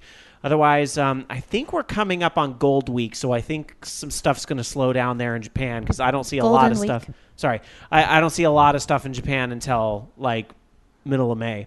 On the Xbox 360, Jinja Force, not Ginger Force, Is but it with Jinja. a J or a G? G. Ginja. Ginja? Ginja. I like Jinja Jinja. Force. It is a redhead on the box art. If it's a J, it's a J. If it's a G, it's a G. Fine. Why am I the one that reads Japanese Why don't releases you on let this me show? do it then? Because you wanted to do the Europe ones way back when. Fine. Whatevs. Whatevs. Nothing on the Vita this week. On the Wii U this week, nothing. Well, I mean, that's a given, right? And on the What? What are you I laughing love at you, over there? Act Deft. What did Act Def say in chat? Act Deft kicks Raginator in the Yaris. Also on the Nintendo 3DS, we do have a few releases there on the 3DS this week. Mario Golf World Tour and Osawari Tante Ozawa Arena Rising 3 comes out from Success. So hopefully it will be a success. I'm trying to see what kind of game this is. It's a 3DS game where it looks like you have little pets and you kind of it looks like a 90s PC game interface where you have the items and you talk to people. It's totes adorbs. Looks like a little detective game or something. It's totes adorbs. That's cute. isn't that no, I don't know what that is. All right, well there you go. That is it for Japanese releases. Loki? Or sorry, Dark Sakura. Jeez, Rob. Trying to take advantage of my broken ass internet. Piss me off, watch what happens. Bitch, please, I will cut. No. You gave me coffee, so I can't kill you yet. On the 29th of April, we have Daylight on PS4 and PC. On the 30th, a shitload of stuff, mostly Child of Light. And, on May 1st, we have Botanicula on iPad, which I just keep thinking of Bunnicula, you know, the Vampire Bunny books. Those are fun. And then Stick It to the Man for Wii U, which is the best name ever, because fucking hell. That's it. All right. Just a few more news stories for you guys. Then the classic game of the week, Loki. Well, some people are wondering, are there going to be some NES remix style games for other virtual console systems, including like Super Nintendo, Game Boy, or Game Boy Advance? And apparently the answer to that is, well, if there is a big enough outpouring for support of those titles, it's something that they would consider to take a look at. So shocking. People will build something for demand. Yes. If you're willing to give them money, they might make it. Information. I would love to see a Super Nintendo remix game. I think a Super Nintendo one would be awesome, but they really have to figure out a way to bring in third parties to make that work. You know what I mean? Yeah. I think it would be, you know what would really surprise people? If they teamed up with Sega. And because Sega loves to milk the shit out of their classic games. Wouldn't that be awesome if they teamed up with Sega to do like a Genesis remix or a Matt? I bet that comes first. It's possible. Come on, people. Sega and Nintendo totally in bed together these days, which I know it's weird. The 80s child in us, or if you were alive then, doesn't really get that, but it could happen. I would see that. But I would love a Super Nintendo one if they can get third parties involved. Game Boy one, not so much. I don't think the Game Boy games hold up very well. I laughed at. I think there was an article I saw that someone was asking why isn't NES Remix on the 3DS, and they're just like, well, not comfortable with programming on 3DS, and I want a more powerful system for that. I'm like, you're emulating NES games. You don't need that a very powerful system for that. They do some other little things to them, But come on, it's not much. I kind of thought the answer was a bit of a cop-out, too. Because we need to sell Wii U's. That's the Yeah, exactly. That's it right there. Well, you have enough reasons to buy a 3DS. Dark Tetsuya in chat over at live.vognetwork.com says they did mention wanting to do a third-party remix with Mega Man, Castlevania, and so on. Well, make it so. Get in bed with Capcom, Konami, whoever you have to make that happen. You could just start redoing YY Konami World or Super Konami World or whatever it was. Why not? It was awesome. Can you imagine one of the stages being play Contra without 30 lives? God, shit. Remember that fighting game, the world like fighting game or something like that, where it was all the like Hasbro and Konami and like all those weird characters in there. So you had like, Optimus Prime versus, Barbie. Bomberman versus like Simon Belmont and I think like Solid Snake or something in there. It's like really weird. I played that at an anime convention once. I was like, what the fuck is this? Yeah. It's funny. All right. One more story I've got for you guys, and that has to do with a new Dragon Quest game. That's right. Go figure, a new Dragon Quest game is in the works. Well, that's good because I guess we're never going to get Dragon Quest X. You just have to let that go. Well, Toriyama still needs stuff to draw other than doing a Dragon Ball Chibi or whatever it's called now. Well, apparently some information just slipped out from series creator Yuji Horii at the event that was going on in Chiba, Japan this week, because I know Square was doing a bunch of stuff there because there was some Final Fantasy XIV info that came out of that as well. And apparently what happened is that the producer and the chief planner behind Dragon Quest expressed surprise at the accidental disclosure about the fact that Square Enix was developing the next Dragon Quest game. But that's all they said. He was quoted as going, "What?" That's all, and to me, that's not really a big shot. They're going to make another Dragon Quest game? Get out. Sequel to popular franchise. What? What I'd really like to hear about is, are we ever going to get 10? I guess not. No. I guess not. Final Fantasy 11 will go free to play before we ever get 10. Yeah. It would be nice if, we get the Wii. It would be something on the Wii U, because they did have a Wii U version in Japan. Seriously, they just skip the Wii version and just give us the Wii U one. Seriously, 11 needs to go free to play. I know. You're so desperate for that. You are so desperate for a free-to-play. They don't want it. They won't. They'll just bury it in the ground before they... They're still working on updates and stuff to it to try to get people to keep playing it. It has its loyal fan base that doesn't want to change to 14. So, all right. Let us get into the classic game of the week. Every week here at Orange Lounge Radio, Dark Sakura dives into the gaming vault and finds a game that she thinks, hey, you brats, you ought to be playing this game. Yeah, really. Get off my lawn until you check out this game. I'm going to shake my cane at you kids. That's right. Dark Sakura, what is the classic game of the week? Before I announce the name, I think that we should let the game speak for itself. If it's audible enough. It's very quiet, but it's there. All right. The game is Metal Slug, which I'm surprised I haven't done Metal Slug yet. Metal Slug. Dan was going around going, Metal Slug X all afternoon. I was like, okay, Dan, rock on. So yeah, I know that we talk about Metal Slug a lot, but I can't believe I've never done it. I thought I'd done Metal Slug. So it's just another one of those games that's like, really? I haven't? So anyway, Metal Slug is a running gun game. It was done by Nazca and published by SNK. Nazca also did games for Irem as well and quite a few other release games. It came out for the Neo Geo MVS Arcade, and it was very, very well animated for its time. I mean, and all the games are still very fluid, but it's all hand-drawn animation, 2-player, and it's been ported to the Neo Geo CD, of which I have that copy, the Sega Saturn, of which I have that copy, PlayStation, Virtual Console, PSN, iOS, Android, Neo Geo X. There's the Wii, PlayStation, PSP, and PlayStation 2 that was part of Metal Slug Anthology. So basically, you're in this, you're running around.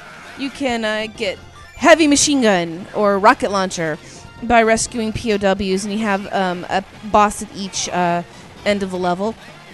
Different larger, different tougher enemies. And then you can get little Metal Slug tanks, where the tank is actually called the SV-001. The SV stands for Super Vehicle because it makes you more offensive and a little more defensive. So you can go around. You also get melee attacks with a knife as well as using the guns. Like I said, you rescue POWs as you're going through the jungle or wherever you are. Different enemies. You have tanks, mobile artillery, aircraft, armored personnel carriers, tacticals, the random soldiers. You have people in helicopters, all kinds of stuff. But basically, it's just set like a kind of a jungle warfare game, Although later Metal Slug games did get, a little bit more and more ridiculous, I love how people in chat are going rocket launcher because that's always what I thought it said at first.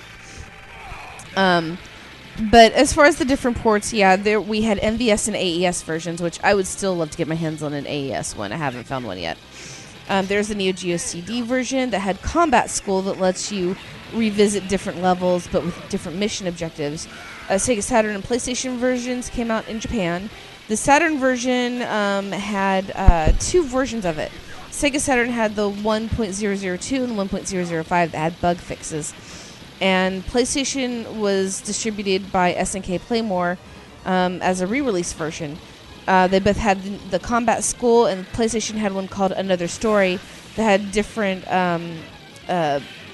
little mini games in it that had to go with the plot.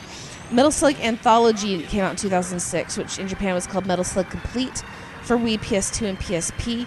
That included Metal Slug, and then Metal Slug 2 and Metal Slug X, and Metal Slug all the way up to Metal Slug 6. They were all emulated versions of the originals, had nothing else added to it. Metal Slug was also on GameTap, released on the Virtual Console, and part of the SNK Arcade Classics Volume 1 for Wii, PS2, and PSP. So there is an emulated version for PSP and PS3, and a wireless version for iOS and Android. And if you ever got one of those Neo Geo X's, it was one of the pre-loaded games. So Metal Slug is really just like one of those super fun games, You can either be super amazing at it or you can be super crappy at it, and it doesn't matter because it's fucking fun. I love how fluid the animations are in this game, too, for a sprite game, of this age. This was really a step up for side-scrollers, Well, and when this came out, actually, it wasn't just, the standard... they were all hand-drawn pixels. They were all hand-drawn frames converted to pixel, if I do recall my history on this game properly. But, I'd have to say, as much as I love the later ones, I really love the first one. The first one was just, and I was actually watching today, and just, freeze frame sometime if you guys are watching it on YouTube or something, and look at the backgrounds, especially when you're going through the places that have the huts on them. All those backgrounds were completely hand-drawn. They're so detailed. And on top of that, it's just the level of depth that you're getting with straight 2D, just using different layers and everything. It really is very well done. The game has definite artistic merit to it, I think. And, the later games gave us different characters. Like, we had, what was it? The other two, the female characters, and I think Metal Slug 4 and up. And then, like, Theo and the other person I can't remember right now. And then you had the zombie mode. You remember the zombie mode in 3? Where if you fought the zombies and you got, like... What was it? If you got, like, breathed on or something, you would start throwing up on people for your weapon. But moving really slow, where you had, like, bombing mode. And then there were the different versions of the tanks. Like, you got the camel slug that you rode on a camel with armor on it. And, they just got better and better. But the first one still, if if people haven't played the first Metal Slug, they need to really go back and do that. And all of the games have just stayed. This is one of those series where all of the games have been top quality and super fun. So that's why I pick Metal Slug. All right. There it is, your classic game of the week. The start of a very long series, Metal Slug. But with good reason. And if you make fun of Metal Slug, I will cut a bitch. Lots of great stuff about Metal Slug in our chat room. Nemesis47 says Metal Slug for the win. Act F says it's on Android too. Dungeon Buster says the expressions on all the characters were fantastic. Even the Metal Slug tank looked like it was having fun. Let's see. Burr says Mercenary Kings almost hits the right notes, but not quite, which is a newer game that is very inspired by this. But that's just because the pixel artists that did that game was fucking awesome. So. Yeah. And then Nemesis47 says the Metal Slug guys on the Neo Geo Battle Coliseum on the PlayStation 2 as well. And SJ100 Matt says the game had a lot of vehicles you wish you had in real life. I want a Camel Slug.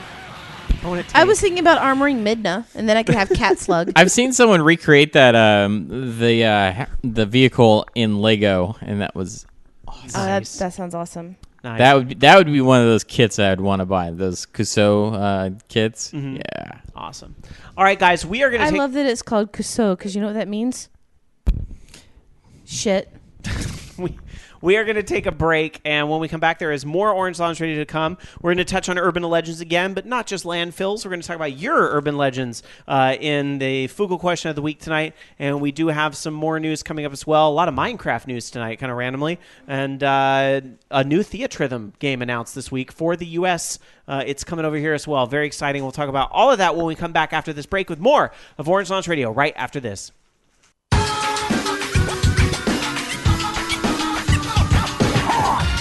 Welcome back, everybody, to Orange Lounge Radio, live on this April the 27th of 2014 with episode number 550 of our show. I guess we should be celebrating of sorts tonight because, multiples of 50 are usually kind of a landmark in the podcast world, and here we are on a multiple of 50. It's 550. In 5 more weeks, we'll have 3 in a row, 555. And then, that brings us one step closer to 666. Oh, Rob. Which I know is the landmark Dark Soccer really wants to get to for the show. Not really. I don't care. But also for the few of our listeners that were here in the very beginning that are still here with us, and we appreciate your support. You will be handsomely rewarded, hopefully, come this October with episode 573. Not everybody's going to get that joke, but some of you will, and I definitely want to do something special. I already have some ideas in mind for how we can celebrate episode 573. So we'll be looking at that in October. So some things to look forward to. But happy 550. And, even though I kind of sit back here and I go, oh, my God, 550 weeks. That's a very times long like time. 3 hours. Yeah. Well, I mean, technically the first 20 weeks, it was a 2-hour show. And we used to have a lot of music breaks. But still, I mean, but you make up for that with a year, we were double dipping. We did a 3-hour show and we did a 40-minute podcast. So, it kind of balances itself out.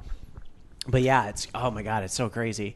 But, I say, because I posted something about that on Twitter and I got some responses that were like, well, we're just hitting episode 50. Congrats to you. And I'm always like, don't shortchange yourself. Like, so many shows don't even get to 10. There's so many podcasts that don't even get to 10. So to get to 50, that means you did it for at least a year, maybe longer if you're only twice a month or whatever. So the fact that you get to episode 50 is a heck of an accomplishment. So yay, very few shows get to 50. I know, I think Syl from Girls Gone WoW, which is another show here at the Voice of Geeks Network, they were just talking about that they hit 4 years. I didn't realize that they were hitting their 4-year mark, but they did. So congrats to them. That's great. And I caught Syl saying something about, can you imagine if we were doing this as long as OLR? Like, you never know. That's what I said to her, too. You never know. All right.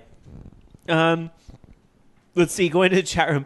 SSJ100 Matt says, wasn't there technically an OLR 666 with Travis, John, and Ranma? I think there was. It was like a week we weren't here where Understation Live was on Orange Lounge Radio when it was a network on Live 365, and I think they did an OLR 666. Unfortunately, that episode will have to be retconned with a different number if we actually do make it to 6. We'll have to retcon that with 6666 or something because I don't know. 66.6. If we make it to 2017, we might actually have that. Oh my gosh, we'll be the show by 40-year-old gamers. We were 20-year-old gamers, now we're 30-year-old gamers, and we'll be 40-year-old gamers. Hey, there's some great 40-year-old gamers out there that do shows right now, so we'll just follow in their footsteps. All right. Anyhow, of course, thanks to everybody in the chat and out there in the podcast world and everybody who supports us. You know, any landmark episode we Dark And History. you know, there's some great podcasts out there by 29-year-olds like Bobby Blackwolf. Why am I not a grammar teacher, Rob? I don't know why. I'm looking. Dark Tetsuya says Travis is going to be pissed. So? Let him come at me, bro. No, I'm kidding. He'll just. What is Travis not pissed off about? He'll say something sassy at Dragon Con. Oh, Rob.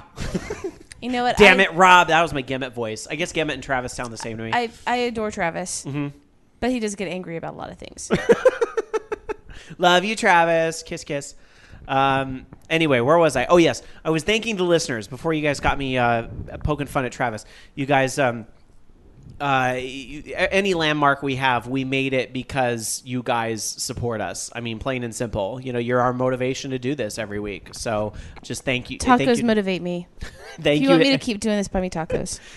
Thank you. How can they buy you tacos? I've had somebody ask, how do I buy Jamie a taco? Just give me money. I'll buy my own taco. What if they want to send you like gift card?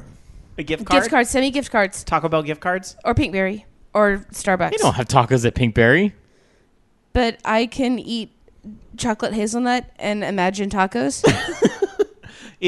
We actually have, since VOG is a business now, we have a P.O. box. It's in Georgia, but somehow, like at Dragon Con, Bobby can just bring a sack full of gift cards and be like, this is for Dark Sakura. So if you really are interested, yes! If you really are interested, I can give you the public VOG post office box. Just let me know. Or right now you can put money into my con fund so that I can be even more fabulous with my cosplay. No, if you really want to make us happy, you will help a kitten. That's what we talked about. Help a kitten. That's what we talked about a couple Adopt weeks a cat. on the show. Either adopt or if you're send food or help somebody else's cat. You know, donate to a shelter, help a kitten. And I want to see pictures of the cat food that you buy and delivery to the happy, hungry kitties. You know, I hear you saying help a kitten, but I can't help but think buy skywriting is a little bit better. You can also help a puppy. That would be fine. But I guess. Dark Soccer prefers kittens, but you can help a puppy. And you can bring me a ferret. You can buy one of those expensive, dogs and then shave our URL into them. That might be okay. That's animal abuse, Loki. That's not abuse. They don't care. They're animals. They're like, I'm cooler in one spot. Can I still reach my butt? Lick, lick, yes. That's where the .com is. All right. Anyway, in all seriousness, thank you all the listeners who helped us hit another landmark and years to the future of OLR. Let's talk about the present of OLR and what's going on in rapid fire news. You like presents? I like presents. Well, I don't have any for you this week. You got a present last week. All right, let's get into some rapid fire news. Loki. Microsoft has trademarked a title for Scream Ride, and that just screams to me that it's a Kinect title because, I don't know, it just sounds Kinect-y. And it also sounds like it might be on rails, so, new Fable game. Of course, they have no comment to make on that, but it is being trademarked for an online computer game. So I'd imagine that we will hear about this pretty soon. Probably at E3. Screaming at the Kinect, trying to get it to understand you. I remember brain training? Blue. Brew. Okay. But there was...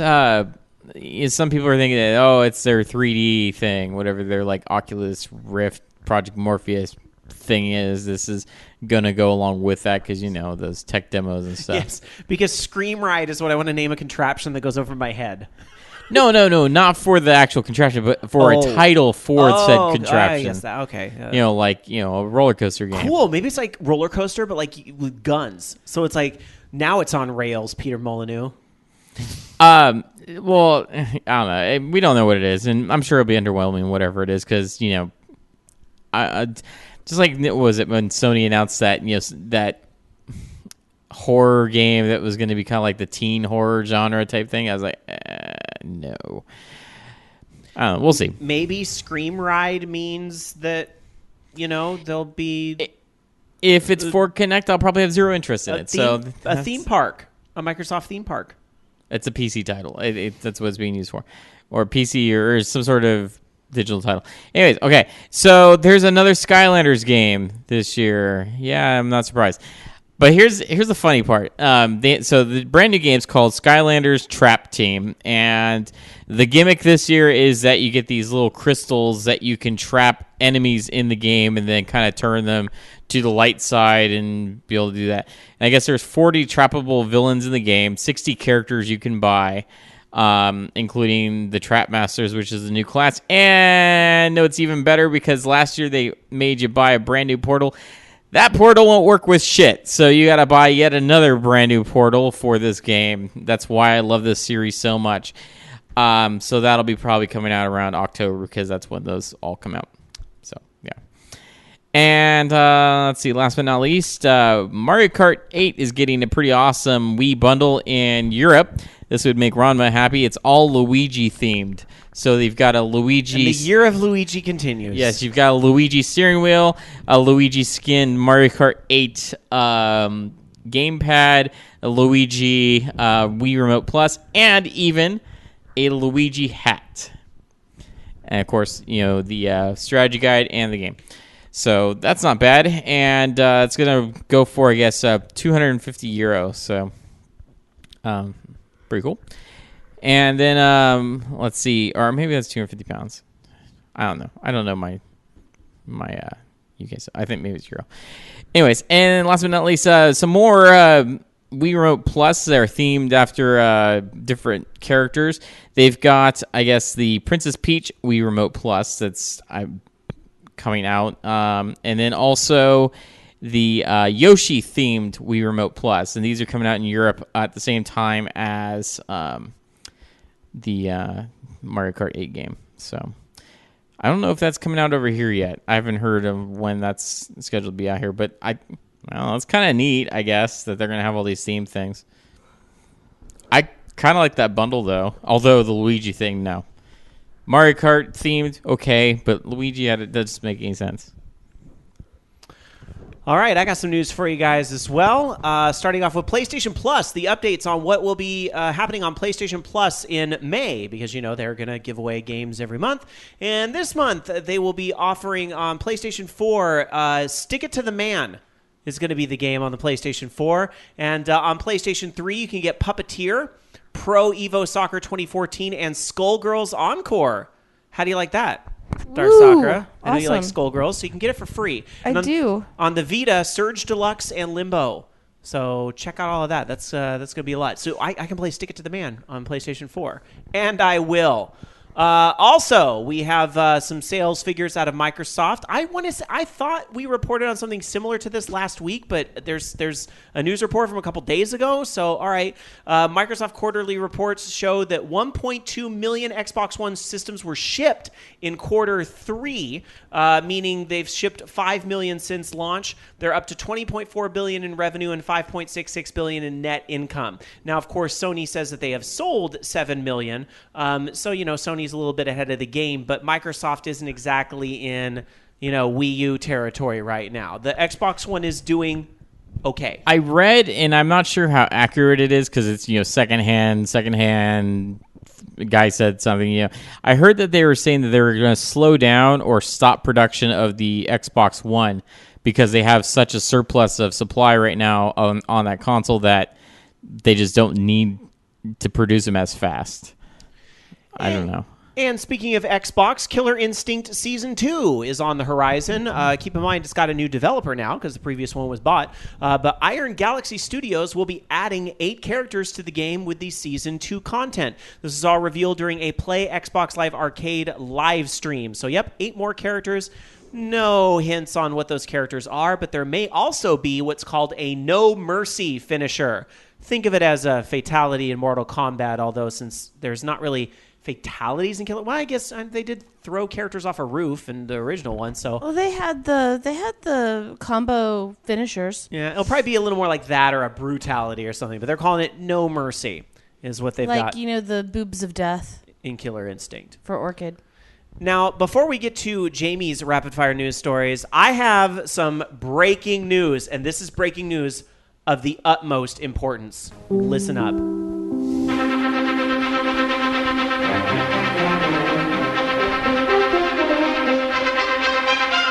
This is like code red breaking news. This is huge. I just saw this on Twitter. Dark Sakura, listen What? up.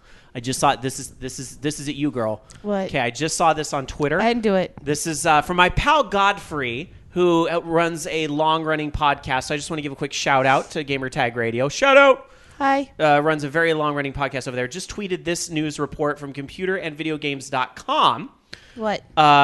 Mass Effect Trilogy What? for PlayStation 4 and Xbox One spotted on a Chilean retail site. What? Now, granted, it's just a retail site What? in Chile, but apparently a retail listing with box art even for the Mass Effect Trilogy for PlayStation 4 and Xbox What? One has been spotted. Is it going to still have the same low res textures from the... Go ask Chile. But I don't speak Chilean. there does appear to be indication that this... I mean, again, the retail site could just be trying to get pre-order money or whatever, which, could be a thing. But it's looking... This would be very interesting for the next game. Maybe this is going to be now how you can have a save file that possibly goes into the next game. I doubt that's going to be the only way, especially since they're going to do a PC version. Mm-hmm. So, which also means, this is also important, this would be the fourth time that I will buy the Mass Effect Trilogy if this news is true. I own it on PlayStation 3, I own the 3 games separately on Xbox 360, and I own all 3 games separately on PC, because I am a whore. And how? I should go. But you should know. But here's the whole thing about it, though, is that unless they're going to add something to make it special... There's really no point. We were talking about getting a PS4, but I don't have one yet. The point is Mass Effect on another console. And that's the point. And you know what, Rob? I have just the PC versions because you know what? I have modded mine to shit and back and making them look pretty. Garrus in Ultra HD. My Garrus is already in Ultra HD. I have high-res mods, thank you. Bobby Blackwolf in our chat room at live.vognetwork.com says, Yay, two more platforms I cannot play Mass Effect on. Bobby, unless they're going to reprogram the whole thing for Frostbite, I Bobby, don't know. you go to hell and you die. Just kidding, hearts. Anyhow, that was our very important, mega important, super...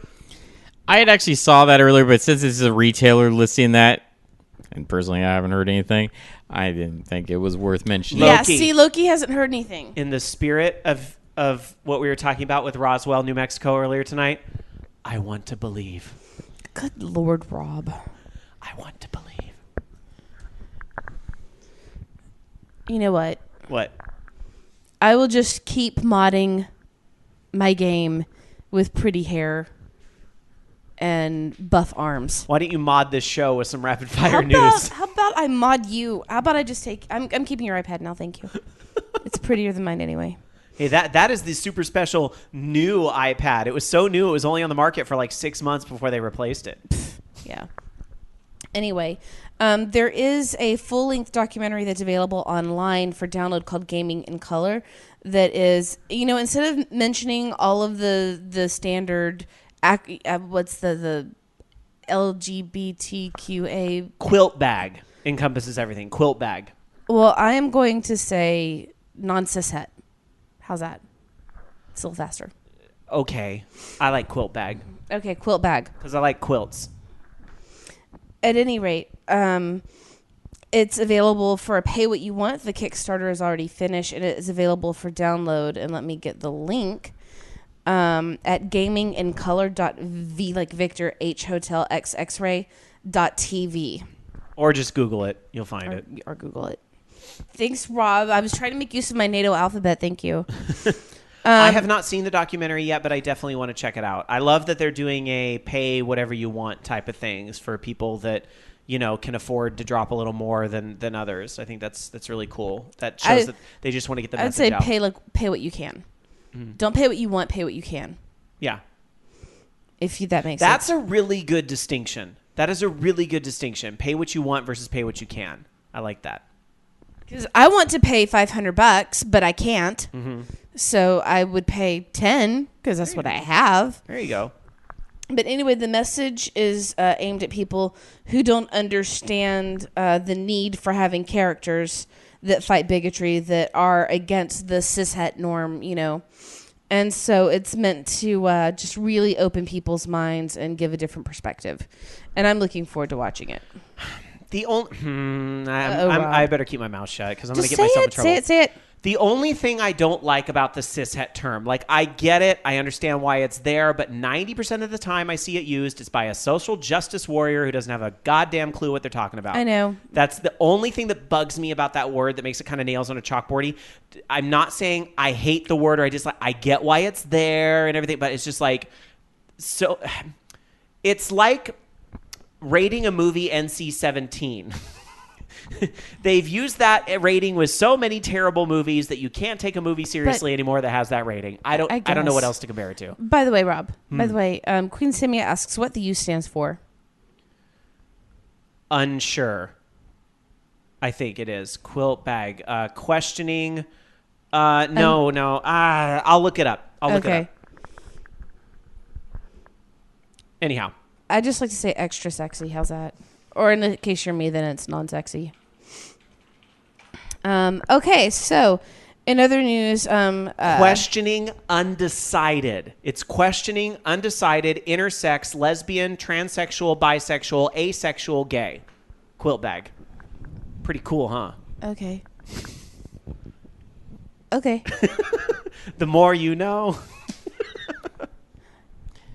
And to kind of further go into what we were talking about Mass Effect Trilogy, I did some extra checking, and yes, I can say that I don't think that that's legit yet. I mean, I can see him doing something like that, but no. Why don't you just come over here and take a shit on my desk? Because that's pretty much what you're doing right now, Loki. You know what? I'm pretty much... I kind of don't care, It's fine. It would make sense. In all seriousness... I as much as I would I would do it again, but I really want to hear about what's next for Mass Effect. Mass Effect 4, quote, Rob would do it again, end quote. Well, what engine did they use to make that? Was that the same engine that they did Dragon Age out of? I mean, maybe Unreal. I know Inquisition's coming out later on this year, but I don't think it's the same engine as the last Dragon Age game. Are they doing it's all Inquisition on Frostbite? Yeah. I think it's all Frostbite now. So Inquisition's the first game on the new engine, I think. So, Yeah. Anyhow. Anyway, how about Taito? I love Taito. Taito is doing a game called Rhythm Vaders that is a kind of a groove. It's called a groove coaster game, I guess, or is it in the name? But anyway, it is going to be possibly getting an international release. It is. It might be using a different name over here than versus what it is in Japan, but. It looks kind of neat. Rhythm Vaders. This is a fun name. Mm-hmm. Although now I'm thinking of Darth Vader with a boombox. Groove Coaster's a fun little iOS game. It really is. It's worth your time. Okay. And then Capcom is they actually are possibly going to be revealing Resident Evil 7 at E3. That comes out from the Sankei financial newspaper that they're looking to make that release. So take it for what you will. But more Resident Evil, which just got super convoluted. I haven't played one since Code Veronica. Can it just be Resident Evil 5? Like, Resident Evil 4, great Resident Evil game, and then can they just make this new one? Can they just go back and say, you know what, we're just gonna do Resident Evil 5 again? Like, not a remake, just the real Resident Evil 5. Like the other two would, just kidding. It was all a dream. Yeah, exactly. Like the whole Dallas thing. Like it was all a dream. I was actually just in the shower. I like what Queen Sammy said. ME4, it's not Shepard. All right. It's basically the story of Garrus being a badass. I'd play it. You never know who the next character might be. You never know. Let's get to the Fugle question of the week. Do it.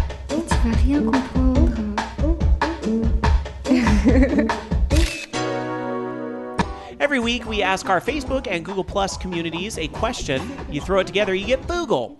Obviously, the whole damn world's talking about the ET cartridges that were found in the landfill over the weekend, bringing conclusive proof to an urban legend from many of our childhoods, although I would argue if it was really an urban legend, but I digress. Everyone's talking about it. It's in the mainstream press, and I linked to an article from USA Today. That's how big this news is, okay? It goes beyond just gamer news. Now, with that out of the way, what's your favorite gaming urban legend? And bonus points if you think it's true. Okay? So let's go to your favorite gaming urban legend. We're going to start with Gaming Nerd over on Facebook, who says, The Haunting Story of Polybus, the arcade machine that causes various degrees of stress, nightmares, insanity, and even suicide. Bobby was talking about this on his show tonight a little bit. I mentioned it. That whole story. Yeah, you mentioned it as well. Do you want to quickly summarize the Polybus thing?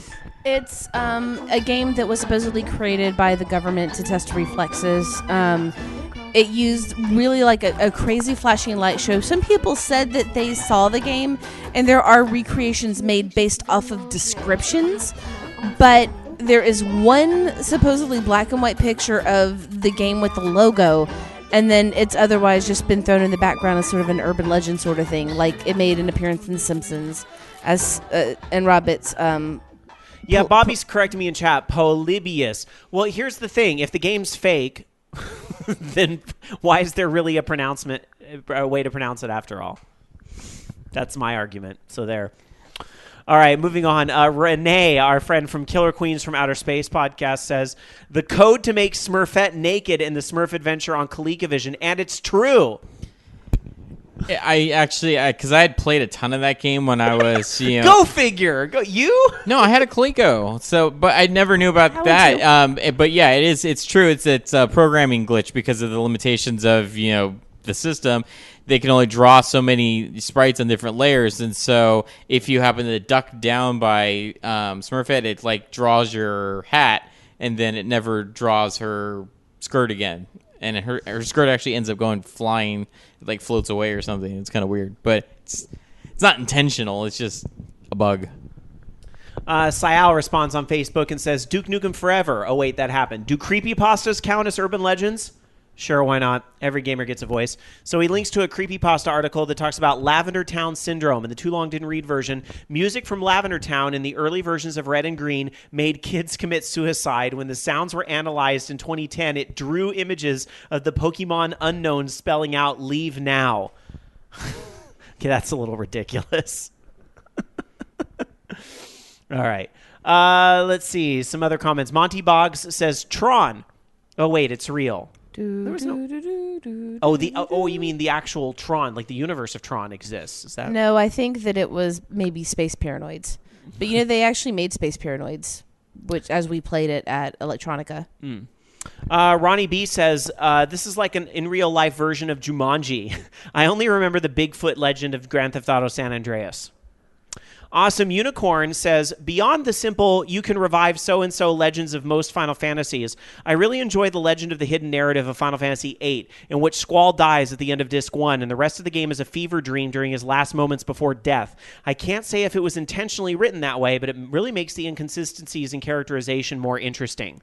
That's kind of... I like that kind of urban legend, just another way of interpreting the story. That's pretty cool. Red the Haze replies and says, don't know if this qualifies as an urban legend, but the haunted Majora's Mask cart, also known as the Ben Save, it genuinely creeped me out, and people believed it when it came out because of the videos of a hacked ROM of Majora's Mask. I don't know much about that one. Do you know that? Yeah, I remember. It is kind of creepy, but it's silly. The whole game looks creepy. Let's see. Nemesis 47 names a few of them here. Only one among the urban myths that I mentioned that's half real is, again... as I say, Polybus, but Polybius, because my boss at the City of the Dead haunted house actually knows a guy who has the actual cabinet to the game. Don't know if it cost... See, but here's the thing. You know a guy who knows a guy? Come on. I want to see the receipts. Show me the game. No offense to Nemesis 47, but I'm just saying that's how these legends start. I know a guy who knows a guy. Well, is it possible that you just know a liar? I mean... Anyway, don't know if it caused the said dizzy effects, but it's half real from what he said in the YouTube video they posted. Critical Myth replies and says his favorite gaming urban legend? Half-Life 3. Ba-da-dum-ching. Andy R. replies and says, the Mew under the truck by the SNES myth. Tried it myself eventually and found it was false.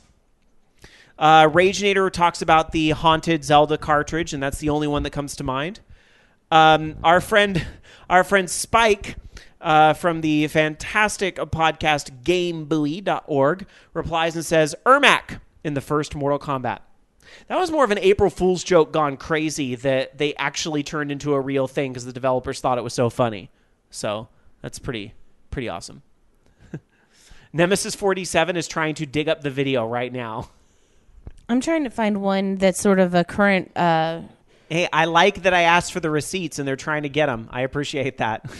Well, I'm trying to find one that I know is a very recent one that's going with Animal Crossing New Leaf. That's for, and I've mentioned it before on the show, Ica Village, where it's basically set up as it walks you through the village a certain way. It's always nighttime, of course, because it's a dream village, but it walks you through the story of this kid being murdered. And then, like, all these graves and candy everywhere and really a lot of weirdness going on. But people were like, some people were like, oh, it was actually haunted or something. And it was actually a story about this, that this girl wrote about her life and everything. And I don't know if that's true. I've seen people post on forums where one person posts says, yeah, I know the person that made it and this is what happened. This is her story. She doesn't want to come forward, but it definitely falls under the category of creepypasta. So all right. I'll find the code for people. Going to Google Plus, which that is not an urban legend. Google still does have Google Plus, despite all the news you heard this week. Well, yeah, because they made you all, sign up for accounts. Oh, here's the great part. I love this. With YouTube and stuff, they keep, saying, "Hey, you sure you don't want to use your real name?" I'm like, no. I want to use this name, and so they actually gave me an option to create an account. I thought, oh, I gotta, specify a name. And so now I have two accounts that are both Loki OLR. I'm like, and I can't delete the other one. Yeah. It's just this blank account that's sitting there. I had the hardest time connecting the Orange Lounge Radio YouTube with the Orange Lounge Radio Google Plus page.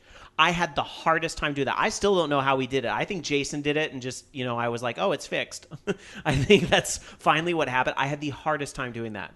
But anyway, I digress. A new priest, an old priest. By the way, if I may say, the Ica Village Dream Code is 26. Oh, shit. 260 oh shit. I tried to actually pull it up and the page closed itself. 260 shit. They don't want her giving out the code. All right, it's 2600-0218-7298. So that's Ica Village. All right. Google Plus answers. Flacco Jones, our friend that was here last... I don't know if you heard last week's episode, but Flacco filled in for you at the last minute and did a great job. Yeah, I saw him yesterday. Yeah, great guy. Anyway, Flacco replies and says, the story about Earthbound not coming to Virtual Console because of legal issues. It was all based on one well-written article that didn't name its sources. Time helped the game's Steam, and it seemed to make sense until the game was finally released on Wii U and no litigation filed. That's a good choice. AJA Twist replies and says, I like the Pokemon legends. There's a lot, and some are pretty dark. For example, in the original Blue and Red, one legend is that you killed your rival's Raticate. The last time you see your rival's Raticate is during a battle on a ship. The next time you see your rival is in Lavender Tower. Your rival says to you, why are you here? You don't have any dead Pokemon, which could mean he is there because he has a dead Pokemon. There wasn't a Pokemon Center on the ship where you had your last battle, which led people to believe he couldn't save his Raticate's life. Oh, there is a lot of these around Pokemon. I didn't realize.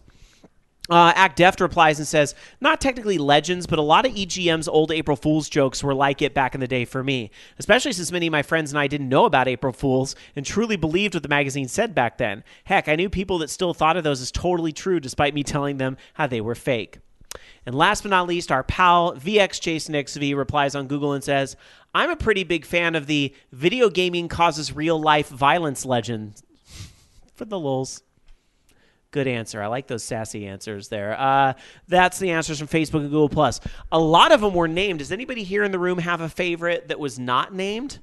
The one that comes to mind for me and from growing up was kind of referenced in one of these, but wasn't explicitly named, and that would be how you can revive Palom and Porum in Final Fantasy II, which, remember, was 2 in America but 4 in Japan. But when we were younger, we didn't know about 4 in Japan. We only knew about 2. And when you would try to unstone Palom and Porum, there was nothing. You get an item box, you can't do anything. And there was always that urban legend that you can do it. You can do it if you get this special item, you can do it. Well, you could do it in the Japanese version of the game where the item existed, but never could do it in Final Fantasy 2. There were also, I mean, even though I hate the bitch, there were also all the Aerith as having supposed to have been. There was like a revival quest in 2, and that half of it's written for. Not in 2, I'm saying in disc 2. Yeah. That it was written for, but never implemented. So you can actually find a code from where you were supposed to be able to revive her, and there are ways to bring her back in your party, but it glitches the game out really badly. Now, Phoenix down. I also think the biggest one of all was probably Final Fantasy VI and reviving General Leo, because you couldn't even do that in the Japanese Seriously, version. why couldn't they just use a Phoenix down? I mean, that doesn't make any sense. Like, oh, she's dead. It's like, well, hey, we got this Phoenix down that could totally revive people. Because your character just faints when they get to 0 health. Right. Because I was being set on fire, eaten by animals. I fainted, not died. Any gaming urban legends for you, Loki, or were they all? Well, the only one I can think of was like people looking for, a Game Shark code or an in-game code to make Lara Croft naked in Tomb Raider. I mean, because there's all those like April Fool's jokes and stuff. Maybe that, I don't know. Now there was one that when I was a kid we thought was just a legend until we actually found it to be true because I did it. It was Mortal Kombat 2 playing Pong. Oh yeah, yeah. I actually played 250 versus games, and we got Pong. What a way to spend a Saturday. Seriously. But you got Pong. Well, yeah, it was kind of fun. Then my brothers and I tried to do it on the Super Nintendo cartridge, and it only lets you. It stops at 200 games. All right, let's move on back into some more news. Thank you, everybody who answered the Fugle question of the week. Loki. All right. So, this is kind of interesting, but we've got. Let's see here. We've got Zynga back in the news because, I hadn't heard about them forever, and I thought, they kind of went to the wayside. And King was the new I hate this company in the mobile space, but apparently Zynga, the founder, has stepped down, and they have a new person now taking his place. So now, I guess Mark Pincus is leaving, and in his place, they're getting the Xbox Live general manager, or the, I guess now former Xbox Live general manager, who's taken his place.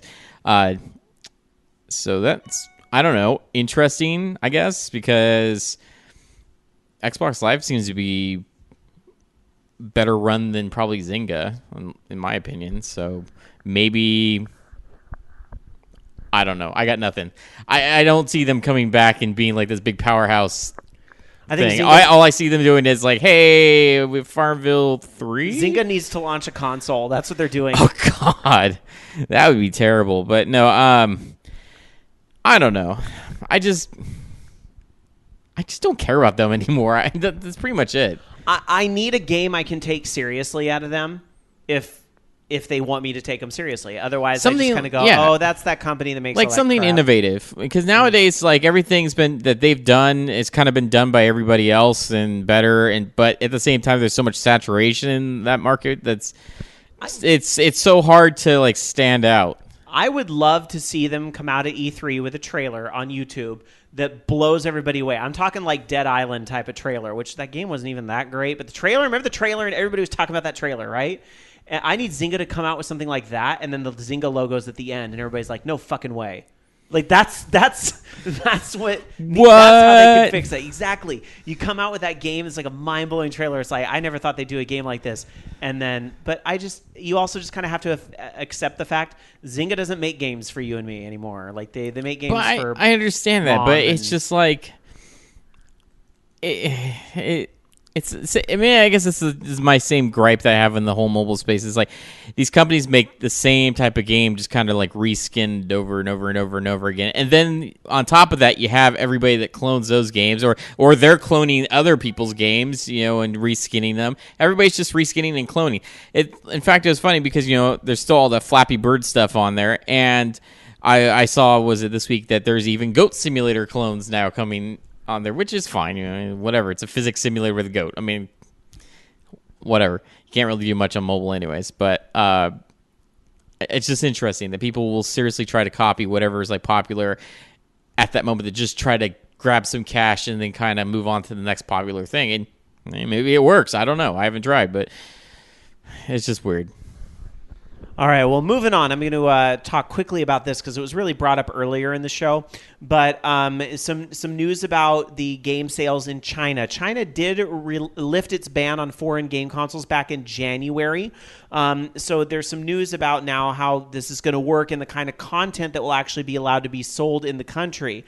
So, for example, gambling-related game features would not be able to be sold in the country. So no Vegas stakes on Virtual Console in China. Oh, my poker game. Oh, wait. I would think, well, I mean, a gambling element could be really vague. Like, it doesn't necessarily have to be a gambling simulator. It could be anything where you can, like, in some of the Final Fantasy games, isn't there, like, you can gamble Gil or something? Like, think about it. There could be an element in the game that would make it bad. Also, Final Fantasy VI would not be able to be sold there. Yeah, right. So any game that is threatening to, quote, China's national unity, sovereignty, or territorial integrity, or any content that instigates racial or ethnic hatred will not be distributable in the country. Does that mean no Civilization? Because, like, no game makes me a bigger racist than Civilization. And it's only during the game, where you'll get really pissed off, like, like the fucking Dutch. God damn the Dutch. The Dutch just took my goddamn city again. But at the end of the day, like, I love Sil, and I love that I'm half Dutch. But during Civilization, and I married. There you go. You married. Yeah, you married. As Dan's grandfather says, if you ain't Dutch, you ain't much. But when I'm playing Civilization and they're my rival, I hate them. So I wonder if that would be something, because I've played my games of Civ where I hate the Chinese as well. So I would wonder if that might be a game that would end up being banned. Who knows? Games can also not promote obscenity, drug use, violence, or gambling, and no cults or superstitions. Well, no Grand Theft Auto. It looks like there's no games coming to China, unfortunately. That's too bad. Would Farmville be okay? Maybe? Yeah. Well, actually, apparently Final Fantasy 14 they're going to release in China, and it's a bit, MMOs are huge in China, and there's not a lot of World of Warcraft is out in China, but it's a different company, and I think they're an expansion behind, and it's not quite the phenomenon it is here. So, a lot of the MMOs that do well here don't necessarily do well there, and vice versa. Their MMOs are not necessarily popular here. But they are Ragnarok Online. They are going to release 14, so that should be interesting to see. So, anyhow, it's a damn shame that RO2 was kind of lame. But it had good music. Act Deft in our chat room. I have had it with these motherfucking Dutch in this motherfucking game. I have had it with these monkey-loving Dutch in this Monday to Friday plane. Oh, Lord. Moving on, Dark Sakura.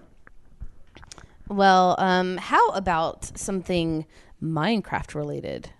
As we've already... The game that just doesn't stop. I guess Minecraft would be okay in China. I don't think any of those things are necessarily... Huh?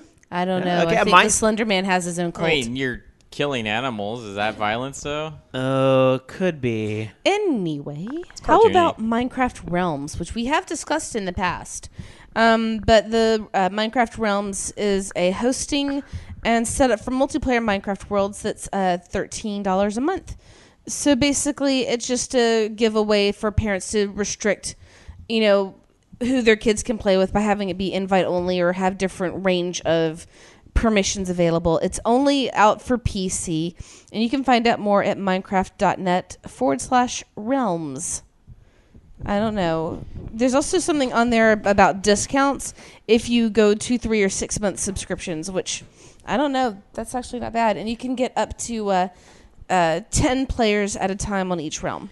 I mean, that's cool that they're doing some official thing, but let me put it this way. You can do it cheaper and better. I pay like $5 a month, and I can do up to 20. Granted, there's more setup to it, but you can do mod support and all that stuff. But if you just want a way that, whatever, that you don't want to mess with any of that setup and everything, then I guess that'd be a good way to go. And you can do other things too. You can not only just host your own worlds, but you can actually set up like mini games and stuff. They have like pre-made mods that you can kind of, I want to set up a tower defense world, or I want to set up, this PvP world, or I want to do something else, and you can do that pretty easily. They have mods and stuff available for that. And then on top of that, I think that Realm support's also supposed to be coming to mobile, so you'll be able to have your own servers and stuff if you want to play mobile. Well, that's cool for the mobile for the side. Pocket Edition, yeah. So that'd be kind of neat. Yeah. I would love servers for the Xbox 360 version, because right now you have to have one person logged in stuff. That would be pretty awesome if you could do like a remote server that you can log into or something. Indeed, it would be. But whatever. Some more Minecraft information. Of course, there's going to be some new updates coming out soon. One of which, though, is going to be including world customization updates. And what that means is there's going to be a lot more control over how your world is generated in the initial build of it, I guess. You can set limits, including how deep the world goes, how the upper limits. They have different presets. You can generate caves or not, villages, temples, strongholds. Really lots of control. They had a video that came out that kind of showed all this stuff, and it looks pretty cool. You can make some pretty crazy looking worlds out of that. Also, if you happen to own consoles that are not PlayStation 3 or Xbox 360, you might be wondering, hey, when am I going to be able to play Minecraft? Well, the PlayStation 4 and Vita versions of the game are going to be available in either Q2 or Q3, so sometime this summer. And you can transfer your PlayStation 3 worlds to them, which is kind of cool. And those will be coming out at some point. Saying that they will have some news, I guess, later on if there's going to be cross-buy or a PS3 to PlayStation 4 upgrade option.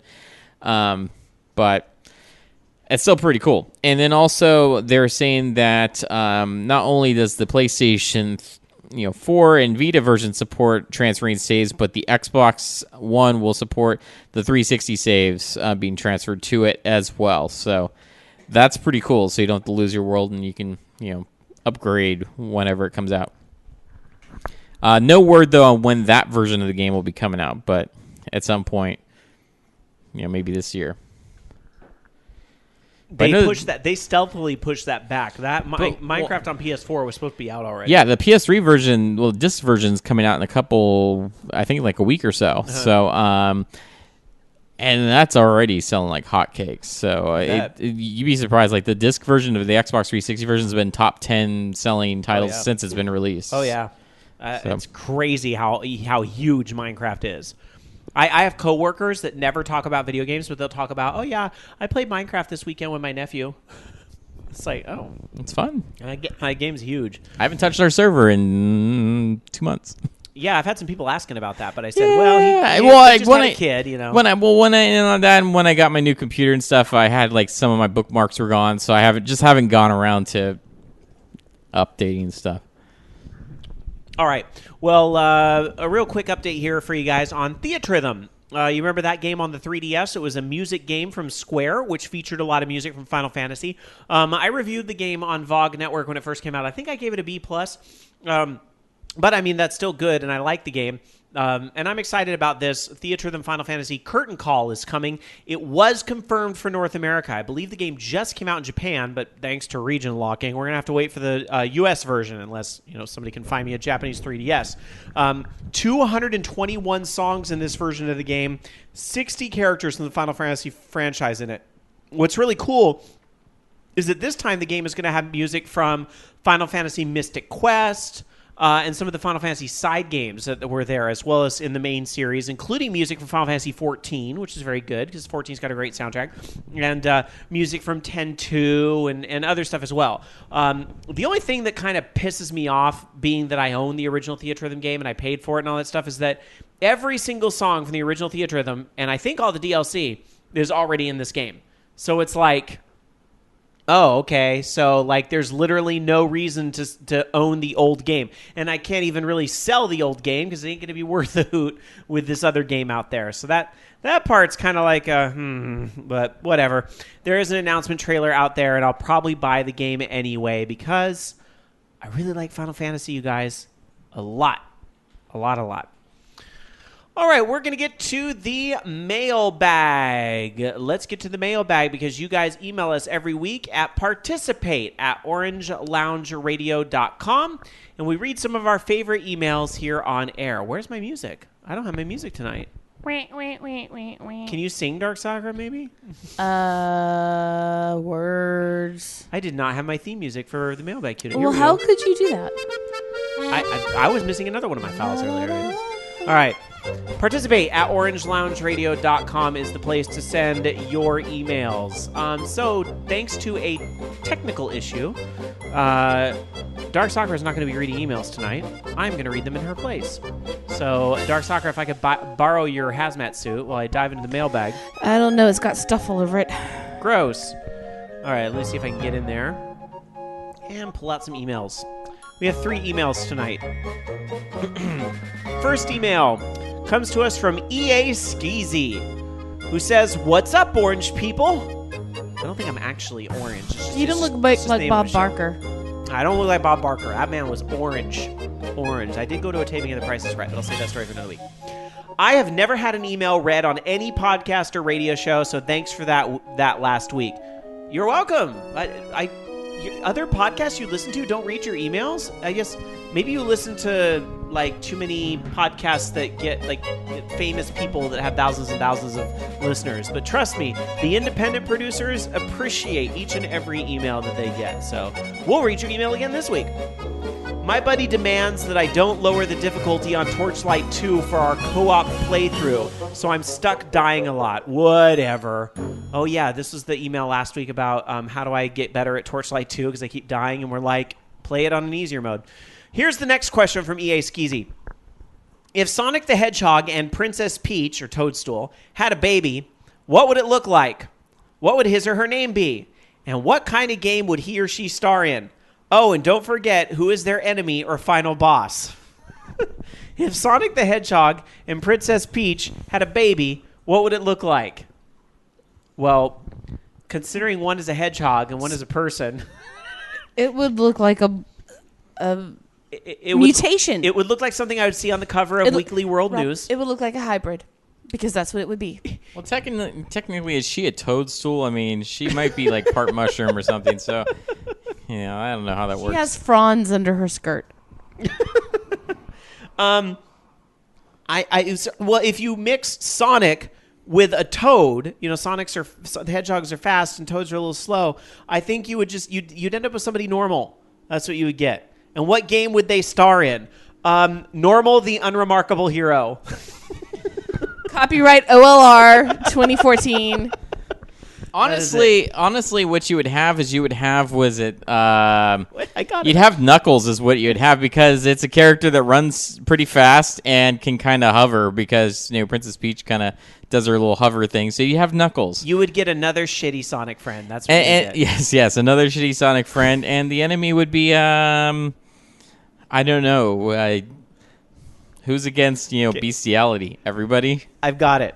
So if the spawn of Sonic and Princess Toadstool is Normal the Unremarkable, then who would the final boss of the game be?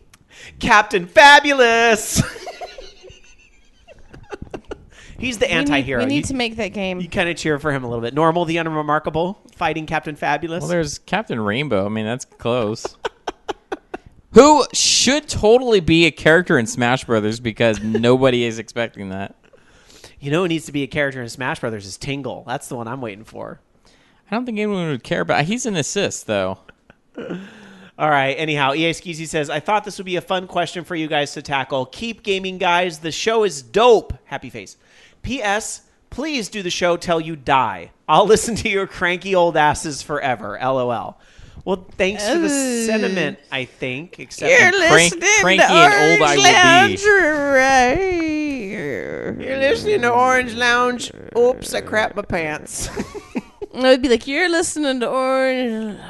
And now it's time for the classic nap of the week. The classic game of the week is Titanfall. Titanfall. Titanfall 4 by then. All right, there you go. That's email number 1. Thank you, EA Skeezy, for the lulz. Let us go to email number 2 from Awesome Unicorn. Awesome Unicorn, dear OLR, my apologies for sounding like a miserable grammar Nazi, but I couldn't let slide this chance to razz on Jamie and come to Rob's defense. I picked the best week ever to do the mailbag. Oh, I'm perked up now. Razzing on Jamie, coming to my defense. Yay. Thank you, Alan. Alan says what I was thinking. Alan, my partner in the kitchen, watch it be wrong. Oh, I'm ready. Well, let's finish Awesome Unicorn's email. I am so ready for this. Here we go. At the end of the last episode, Rob says, it will just be Jamie and I. At which point, Jamie states that it should be and me, not and I. Thanks to the linking verb, here a form of to be in the sentence, the pronoun used as the object must complement the subject in a case called the predicate nominative. I can't even pronounce his justification. Basically, it's the grammatical equivalent of the reflexive property, A equals A. For pronouns, this case is identical to the subjunctive case, so this is the reason you would say, this is she when answering the phone, or it will be Jamie and I when discussing podcasting plans. But I don't like the but in this case. Usually I'm a fan of buts, but in this case, I don't know. But with all that out of the way, the predicate nominative is dying a swift death in our current vernacular. So even though Rob is actually right, Jamie isn't wrong. Aha! Thanks for nothing, 4 years of Latin. I promise I'm not rude. I just wanted a chance to tease Jamie. Thanks for another week of entertainment and stay awesome. But it would be determined on if you were actually trying to use it as a continuation where there was where the next part of the sentence would be an understood item, or if you were actually using it in a subjective sense. You know what? I like emails that tell me I'm the most smartest on this show. So you know what? But It's smarterest. Okay. That's right. I am the smart. I I the am mosted smarterest. I am smarterer than you. So I am surrounded by people who don't know how to speak their own language. Oh, I forgot. This is America. Of course no one knows how to speak their own language. We don't speak English here. We speak Murican. that's always my favorite comeback to the whole, like, you know, well, this is America, and in America we speak English, and I'm like, you don't. You know, and besides that, you know what? Huh. We have no national language. It's official. No national language. Anyway, can we talk about butts? We all have one. Girls' butts. No. Whatever you're into. All right. Anyhow, thank you, Awesome Unicorn, for trying to stick up for me a little bit, even if you conceded at the end there a little bit. But I'm just saying. All right. We have another email here from Dr. Noir, who says, "Hail to the OL Army Chiefs. Greetings from Lima, Peru, from your other Mexican recruit." So not ACDEFT, but the other. But wouldn't he be Peruvian? Well, I think he's just visiting Peru is my thought here. So maybe he's Let us know if you're visiting Peru or you're actually Peruvian. Because saying Peruvian is awesome. That is true. Do we have any Peruvian listeners? I'd actually kind of like to know that. But anyhow, I love hearing from listeners around the world. Nothing. What, you laughing over there? Ikuma JP says I'll friend anyone's butt. Here's the thing. I'm going to tell you. Please don't be shy. Please don't be afraid that your English isn't good enough, especially when Dark Sakura can sometimes be a bit of a grammar Nazi, and now she has a helper. No. I do not like that terminology because they were awful and killed people. Okay, fine. A grammar extremist. Bitch. A grammar bitch. All right? Okay, I will go for grammar bitch. All right. So anyhow, here's the thing. I nothing tickles me more as a podcaster here in the United States than hearing from people around the world. I know we have listeners in Mexico. We have listeners in Sweden. We have listeners in Japan. Hell, we even have listeners in Canada. Fuck yeah. But I'd like to hear from our listeners from around the world. Nothing is more rewarding than a podcaster. So please email us, you guys. I want to hear from all you around the world. Anyhow, we have a Belgian listener too. I remember that we get those emails too. So anyhow, back to Dr. Noir. I've been trying to remember the name of a game for the past month with zero success, and it's killing me. So I would like to pick the collective OL Army brain to get that monkey off my back. Now, I read this email before the show. I didn't know. What's it? So here we go. Let's see if you guys can... And chat room, play along. Here we go. This is an 8 or 16-bit game where you place mythical creatures, I remember unicorns and dragons, on a hex board to do battle against monsters on a turn-based strategy system. The creatures level up as they acquire kills. The name and platform for the game is what I'm after, and a source would be appreciated since I want to play it with my kids. Hopefully it will hold up nicely to the test of time. Thanks to Oh all. my god, I know what this is. It's fuck. And it was sort of it was a hex board. It wasn't isometric, but See, my brain went to Archon, but Archon was not a hex board. No, but And I don't know. But didn't the makers... Okay, there was a game by the makers of Nobunaga's Ambition, which involves mythical creatures, I think. But I might be on the wrong track. Rama thinks Super Godzilla. But that didn't really... That was on a hex board. But I don't think... he's thinking... He says unicorns and dragons. I don't know. There's... I don't remember the name. I thought it was the one that there was a recent Kickstarter that they were rebuilding the game for, or doing a sequel to it. And I don't remember. I'm now actually on Kickstarter trying to remember what the hell the name was from the original creator. And apparently it was a popular game. I don't know if that's the one. Nukem. If it was, I don't know. I'm trying to find. I hate the way they have this set up here. It's so hard to find anything. God damn it. I'm trying to think of what that game was that...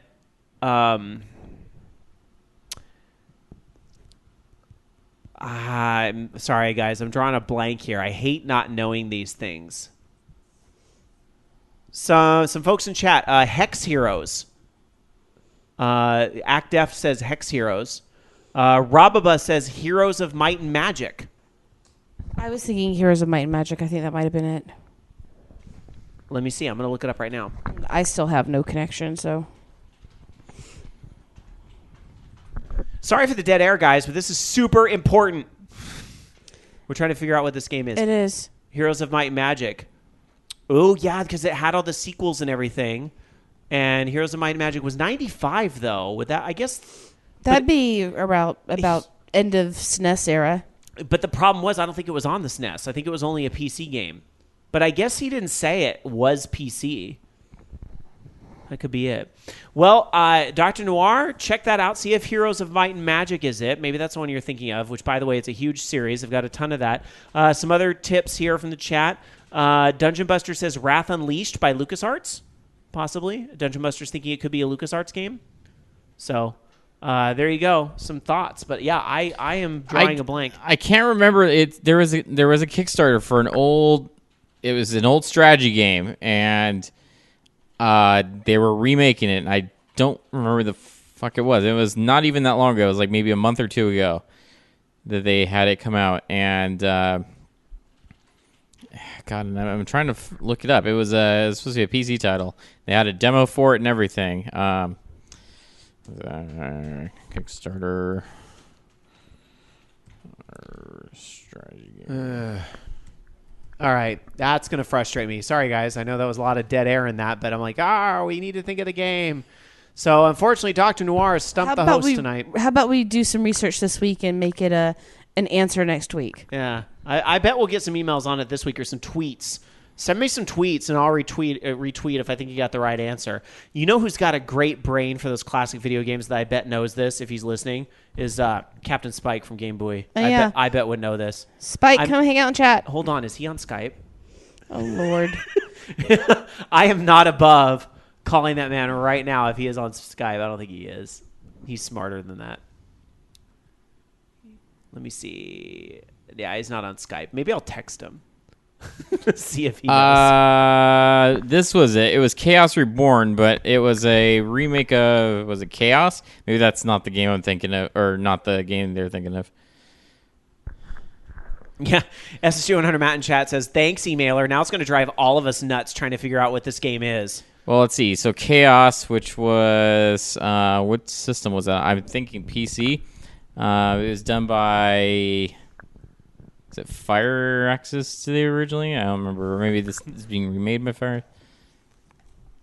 Let's see. Kickstarter campaign. I think it was. No, it's Do we have any more email? No, that was it. Well, fuck. How about FUs now? Yes, I think we will get to the FUs of the week. Excuse me, while I send a frantic text message here while we get to the FUs of the week. I'm going to say FU to that email. Sorry, Dr. Noir, but you know you're going to drive us nuts with that all week now. I don't like not knowing. We pride ourselves on our knowledge, and you have hit the dark corner that the three of us have not overlapped on. Yeah. All right, so let's get to the FUs of the week.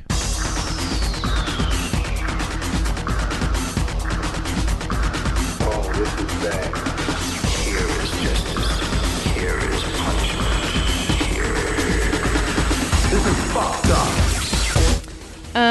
FU to my iPad and or your internet or the Rob's internet or the fact that the two will not nary the two shall meet. You know, because I haven't been able to get anything working except chat on my iPad, and this is getting redonk.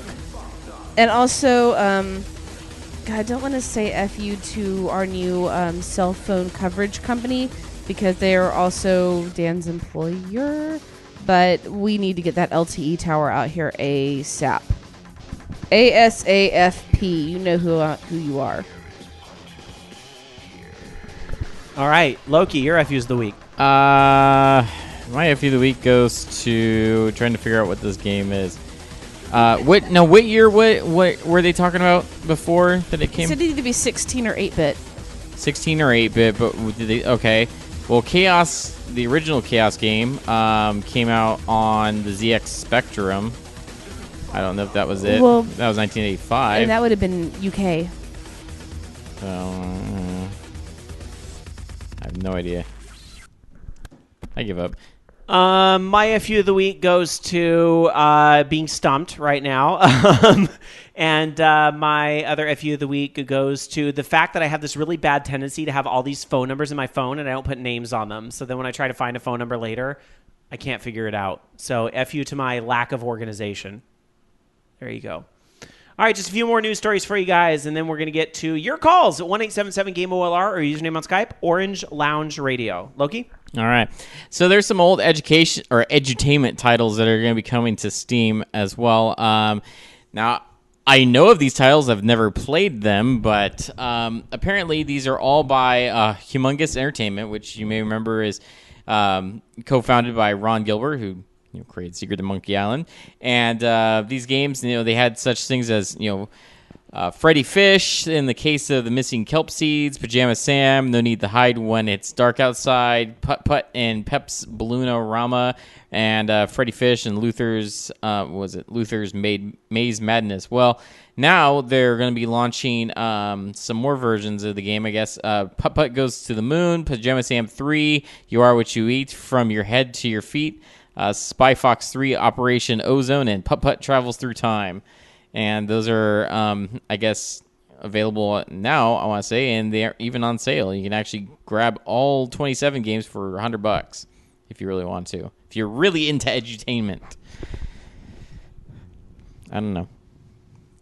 It's neat, I guess. Or have kids. Or, yeah. Like someone in this room. I don't think my cat would play any of those. She could use some education. So, that's pretty cool. I don't know. Sorry, I'm sending text messages as you're talking. Tell Captain Spike I said hi. I will. All right. Yeah, it looks like these titles are actually going to be released a few each week. So they've started releasing them already, but It's going to be released, I guess, through the rest of May and up through the first week of June. So lots of titles. What are you doing? I am sending a picture of the email so that I'm not leaving out any details. All right. Moving on to a story about Nintendo, which is a little bit of the whole, this is part of why Nintendo's getting a bad rap, y'all. Dan Adelman, who is over at Nintendo as the head of their indie initiative, which, Nintendo really made a push to try to get indies on the Wii U shop, and we actually heard from a few developers that actually really liked working with Nintendo and how easy it was to get on the shop and so forth. They're apparently no longer allowed. Dan is no longer allowed to get on Twitter. And the issue here is that he was one of the main points of contact for indie developers. Twitter's a great way to reach out and get people's attention. Listeners can tweet me, and I'll 9 times out of 10 will respond. I'm only not going to respond if it's trolling or whatever, but if you ask me a question, I'm going to answer you. Which, by the way, twitter.com/SKIE. But anyhow, but Dan's been shut down by Nintendo. This was in an observation from one of the writers at Gamasutra, who said that contacting Nintendo was very difficult. The head of Nintendo's indie initiative was not allowed to speak with us. This is the sort of corporate policy that perpetuates the stereotype that Nintendo doesn't work well with third parties and is an emblem of Nintendo's reluctance to change and become more open as markets shift. As an indie developer, this is very troubling to me. I've received word from a reliable source that Edelman is no longer allowed to access Twitter. His last post was in October of last year. Apparently, he wrote something along the lines of, I travel a lot, so I feel your pain, when somebody didn't like the region locking of the 3DS. And that was viewed unacceptable by Nintendo, so that was it. Their Twitter was shut down. It's a little ridiculous and out of touch if this is true. Now, granted, I read the Gamasutra piece, and I thought it was good, but it did seem a little bit like we're going to really rag on Nintendo because they wouldn't interview with me, which was a little bit cheesy. However, any way you slice it, Nintendo's kind of starting to develop an image problem, and their problem is that they don't get it.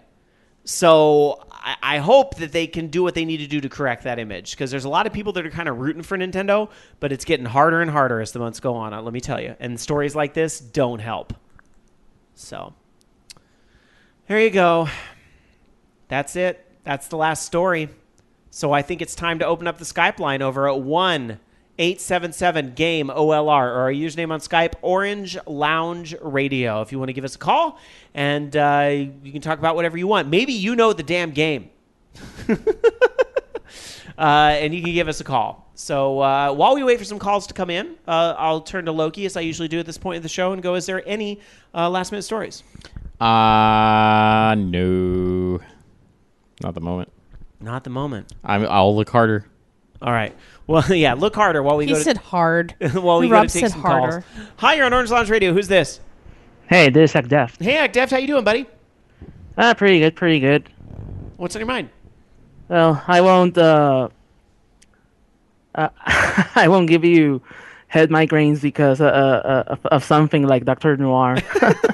Well, he's going to feel bad when he listens to this, and I don't want him to. He should get a point or something for stumping us. That's what he should get. Yeah, he got the stump the host achievement. Yeah. Maybe I'll see if I can get him some loot over on VOG Network.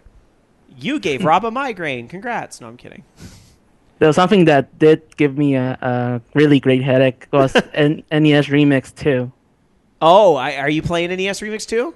Yeah, I got it yesterday, actually, and I'm pretty much liking it. It's a pretty good game, though. Like I said earlier in chat, it's basically the NES Remix 1, but with weather games. It's a bit better, especially because it has Super Luigi Brothers and the Nintendo Championship World thing.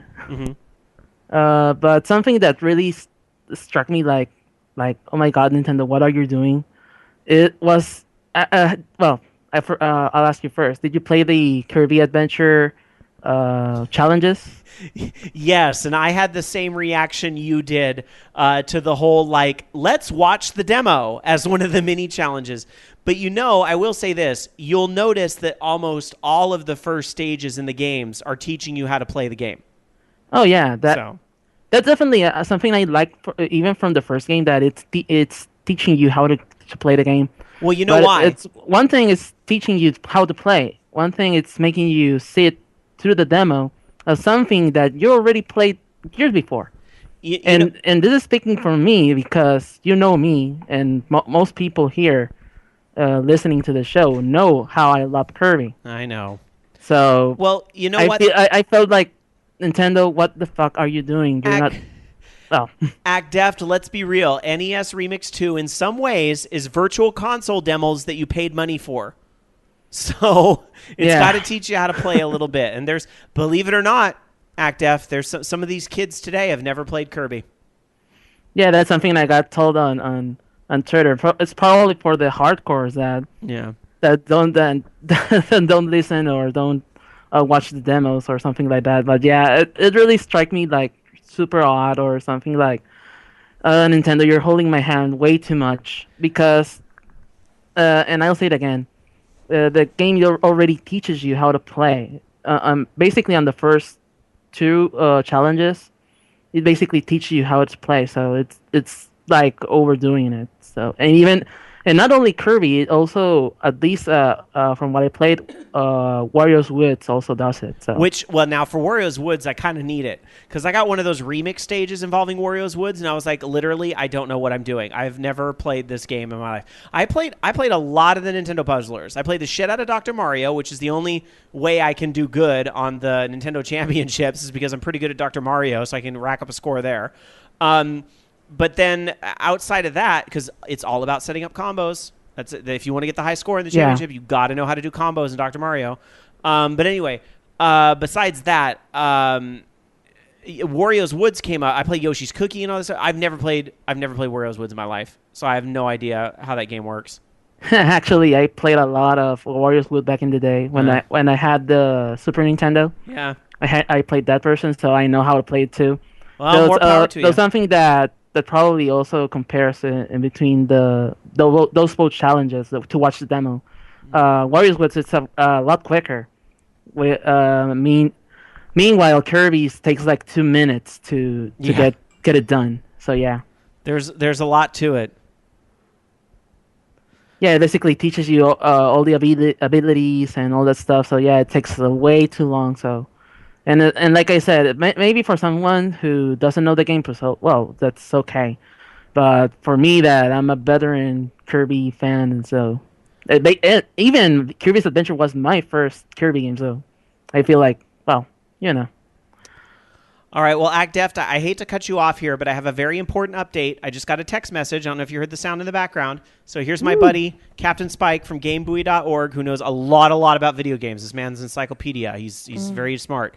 He says, outside of the game Hex, which is just unicorns, or something from the Archon series, which lacks leveling, I'm drawing a blank, which is bizarre.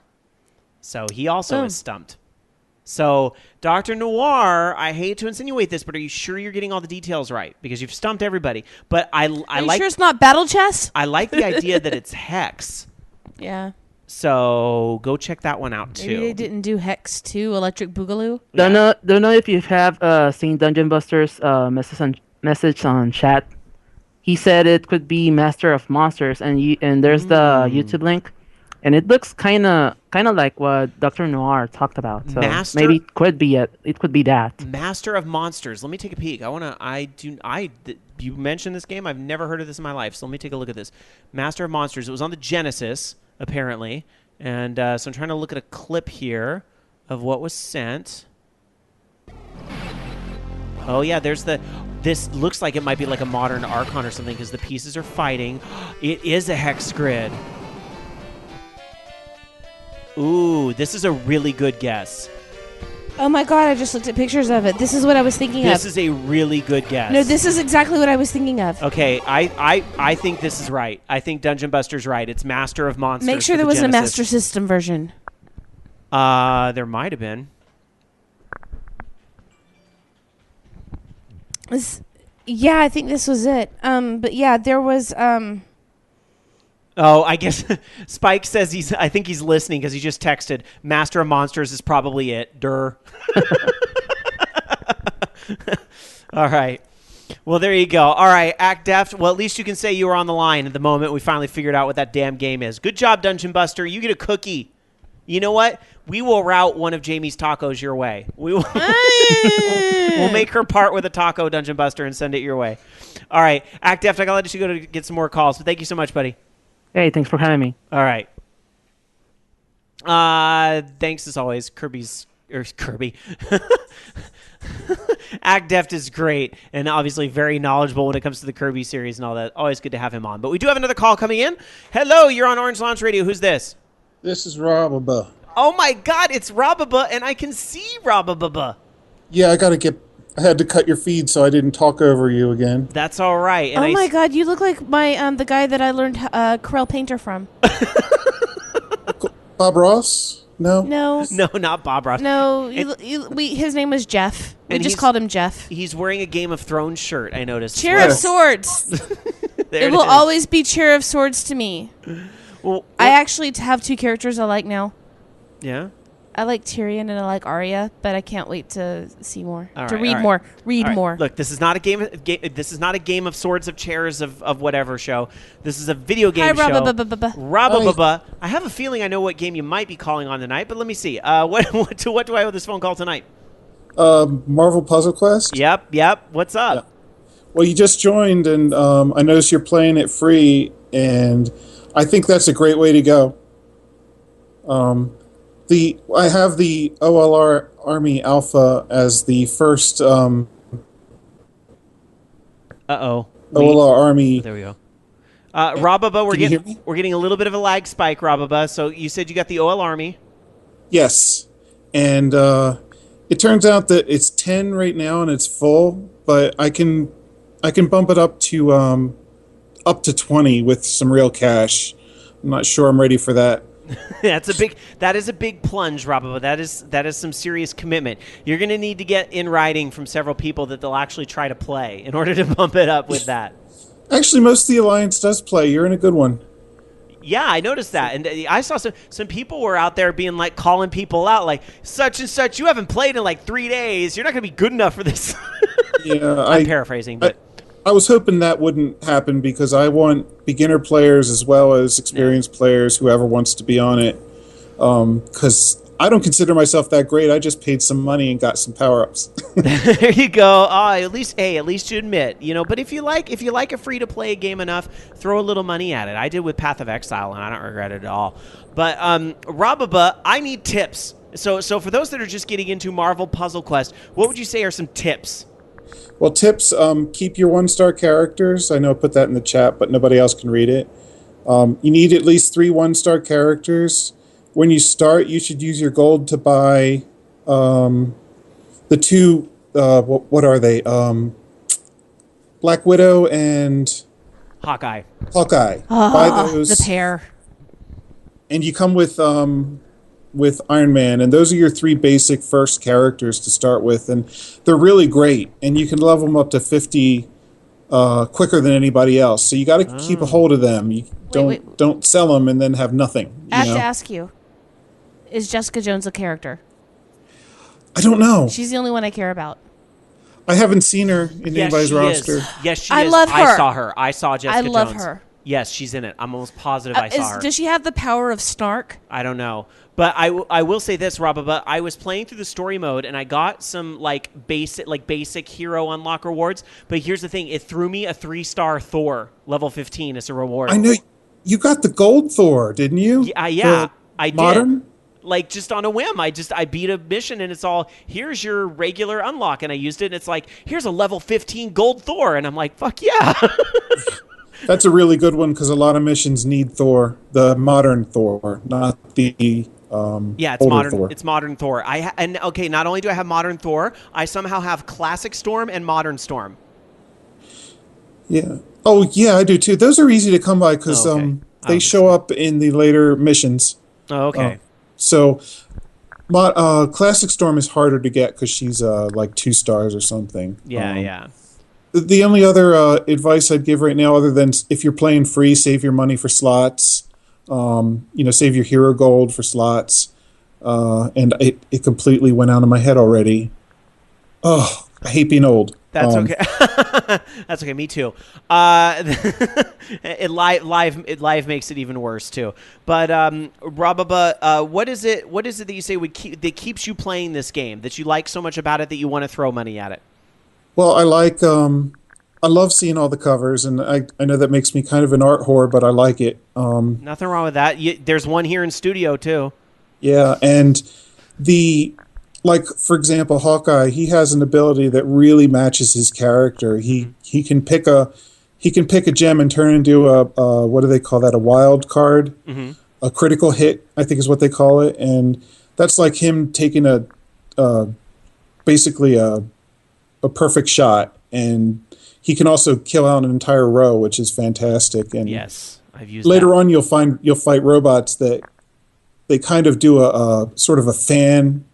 They break down a whole ton of your gems, and they kill you fast. But well, I remembered the other tip.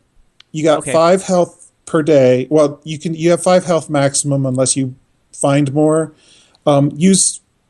If you're not trying to hold on to the extras over 5, just use your 5 every day, because you'll get them back by the next day. Well, that's good to know.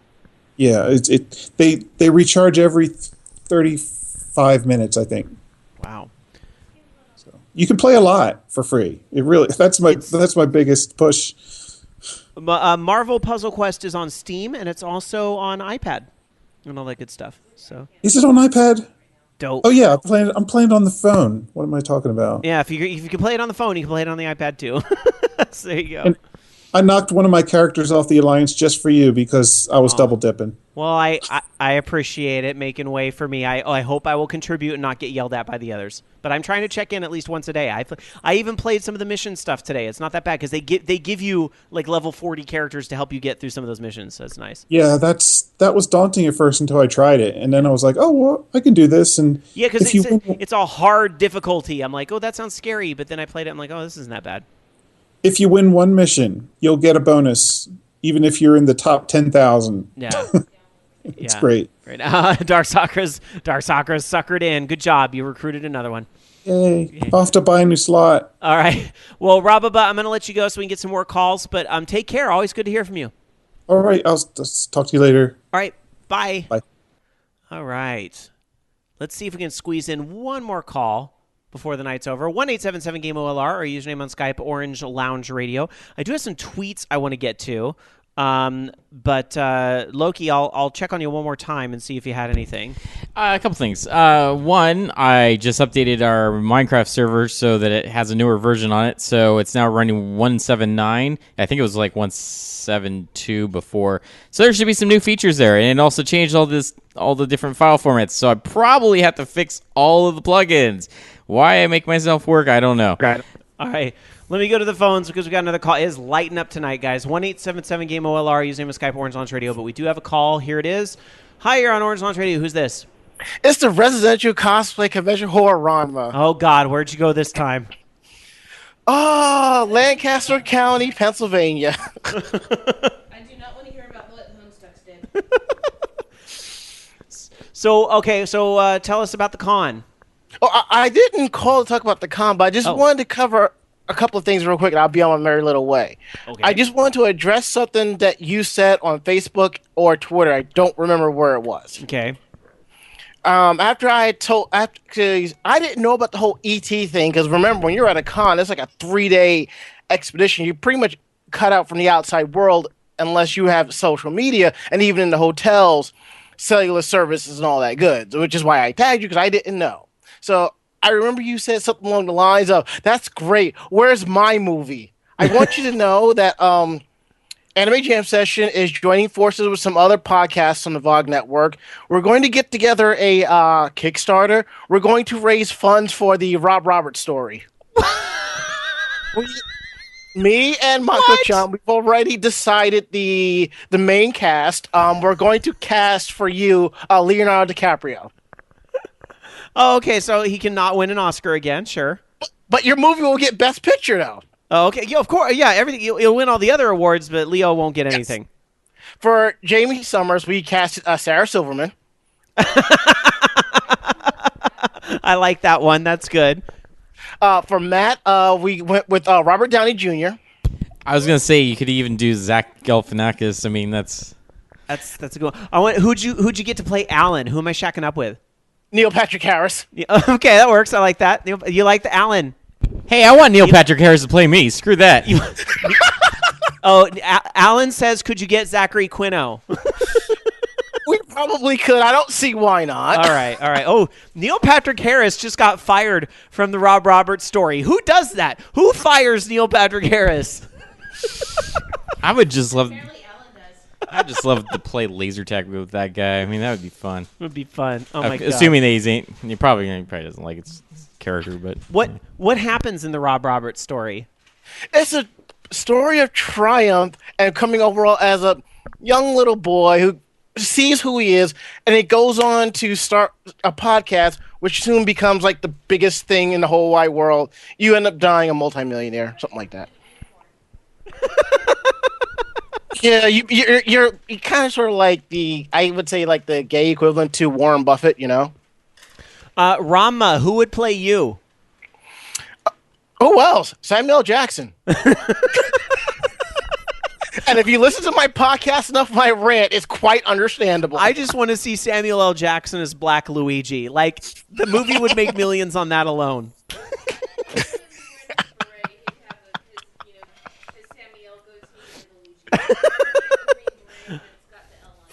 I'm a Luigi, motherfucker. Exactly.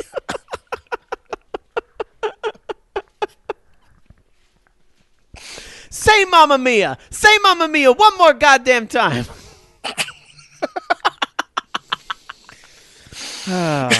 I love it. This is my seal of approval. Oh, wait. I have a really important question. Yes. Who plays Travis Donovan? I was thinking Michael J. Fox. I'm okay with that. But can we get Wilford Brimley, the diabetes guy? Sure. Who would he play though? Travis. Oh God. Well, they're both crotchety little. Oh wait, I shouldn't be saying that. Whoops. Sorry. Well, I'm Queen Amidala. And right now, somewhere in Killeen, Texas, Travis's hair flips to the other side. He goes, "I sense a disturbance in the force." Oh, this has been such a good conversation, Rama. Thank you so much. I just realized my mic was off. Oh, that's all right. All right. Not all right. Oh, Rama, I love you. Thank you for the laughs, my friend. You're welcome. All right. Was there anything else you want to talk about tonight, real quick? Yeah, I have something for the VOG Network. When I was at ZenkaiCon, they had a well-known legendary voice actor at the convention. Now, let me ask you this: do you remember watching the Disney Afternoon as a child? Yeah, sometimes. All right, then I'm going to play this voice clip, and let's see if you know it. Here we go. Hi, this is Jim Cummings, and you are participating with the Voice of Geeks Network, VOG.com. Or is it VOGnetwork.com? Side. Carry on. I don't know what I'm... Cool. I don't know what I'm doing. Oh, my God, that's great. That's cool. No, I don't recognize the voice. Who was that? Jim Cummings, known as Winnie the Pooh, Darkwing Duck. Oh, my God. No, I don't recognize the name, but I certainly Darkwing recognize... Duck? Hello, Rob. Yes. He was also Pete from Goof Troop, and he was also did various voices in Kingdom Hearts. Oh, wow. Bonkers the Bobcat. That's great.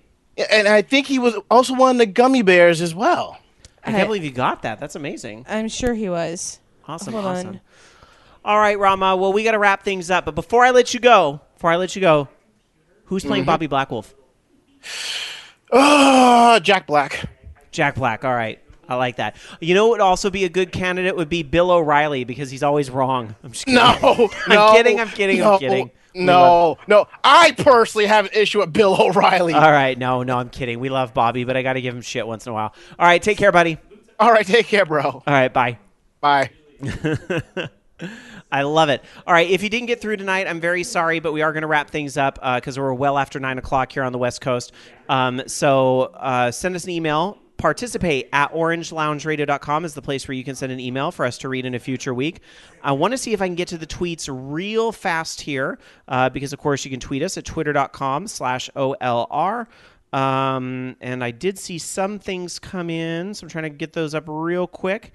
And let's see. Captain Spike must be listening because he says, because of OLR, I am downloading Marvel Puzzle Quest for PC right now. Thanks, Rob. I was going to actually say, you want to thank Rob because he got me into it. Now he's got Jamie and now Captain Spike. Tiger Claw sends us a few tweets. Mario Kart 8 Best Buy pre-order comes with a $10 coupon for real gas. Well, we can all use that. That's for damn sure. So thank you. That's a great tie-in. I love that. And also, apparently Microsoft's Siri response, Cortana, doesn't talk to kids. So just Cortana's... That's just stupid. No, it might be. I don't... I mean, if it's an option that can be turned on or off, that cool. I hope it's like a parental feature and not just, oh, well, your voice sounds like a kid, because that's going to be all sorts of fucked up, They're tying it into the Children's Online Privacy Protection Act, COPPA, which ensures that children under the age of 13 can't share information online. So why would a search thing share information online? Microsoft? I don't know. All right. That is about going to wrap us up for another OLR because you said you didn't have any... Resident Evil 6 is getting... Well, they're making a 6th Resident Evil movie. Oh, hooray. Yeah. Is it going to star Mila Jovovich again? Yes. Is it going to be directed by her husband? Yes. Well, hey, those movies still make money. So I've been catching up. See, that's the thing is, like with Danny, I've been it's done some out of Archer episodes now. I've been catching up on movies I've missed at the theaters, like not really good movies, but like in some older movies. Like I watched The Fifth Element the other day, and then I also watched G.I. Joe, whatever the second G.I. Joe movie, because I wanted to see the first one. I'm glad I didn't go to the theater to see the second one because it wasn't very good. And then, the remake of Red Dawn, which I actually liked. That was pretty cool. So I'm trying to catch up stuff. And someone just mentioned Code Monkeys earlier in the show, and I think that's on Netflix. So I kind of want to binge on that because I watched a little bit when it was on G4, but I never really saw the whole series, and it was pretty funny. So it'd be fun. All right. Well, we are running a little long tonight, so we do want to go ahead and wrap things up and get on out of here for the night. Thank you guys, as always, for listening to the show and for supporting independent radio. If you like what you heard here, please tell a friend or 5 about the show. Help us spread the word. A nice review on iTunes or on Stitcher goes a very long way. Thank you guys all for your support. I don't know if you guys know, but we're actually right now a top 20 games and hobbies show. That means not just video games, but like all games and hobbies. We're a top 20 show on Stitcher. Can you believe that? That's awesome, and that's all because of you guys and helping to spread the word about the show. So appreciate you guys. So that's all we ask. We don't ask for your money or anything, although Jamie wouldn't mind a gift card or two. Anyhow, that is going to wrap it up for tonight. But before we get on out of here, let's get everybody's final thought tonight. My final thought for tonight will be Alan's home early and he's making dinner. Yay, I'm so lucky. That's my final thought. What a good house husband. He's doing great. Except, well, he's not. He's working too. So yeah. He's just a great guy. Yeah. All right. Dark Sakura, since you have your mic up, what's your final thought tonight? I finally lost internet completely, even in chat. So to everybody that I had been chatting with, oops. And I did a special fortune cookie. We'll see what we can do about the router thing, because I do have that extra thing that Jason sent, and so we might put a relay in the house somewhere that'll help. So we'll see if it'll help. Lastly, but not leastly, Loki, your final thought tonight. Hopefully I get some more coding this week done, and hopefully something that actually I can show being done, although I don't think... it might work on the GUI at some point soon. I don't know. We'll see. All right. It's just coding. Maybe I'll play a game. I do need to finish South Park, and I know it's a short game, so maybe I'll do that.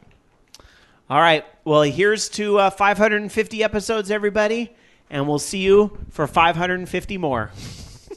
See you next week, everybody. Have a great night. You've been listening to Orange Lounge Radio.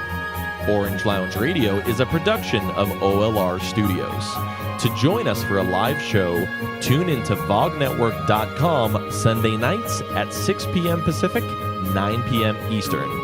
The views and opinions expressed in this program do not necessarily reflect those of the staff of Orange Lounge Radio or VOG Network, but you know they were all still true. See you next week.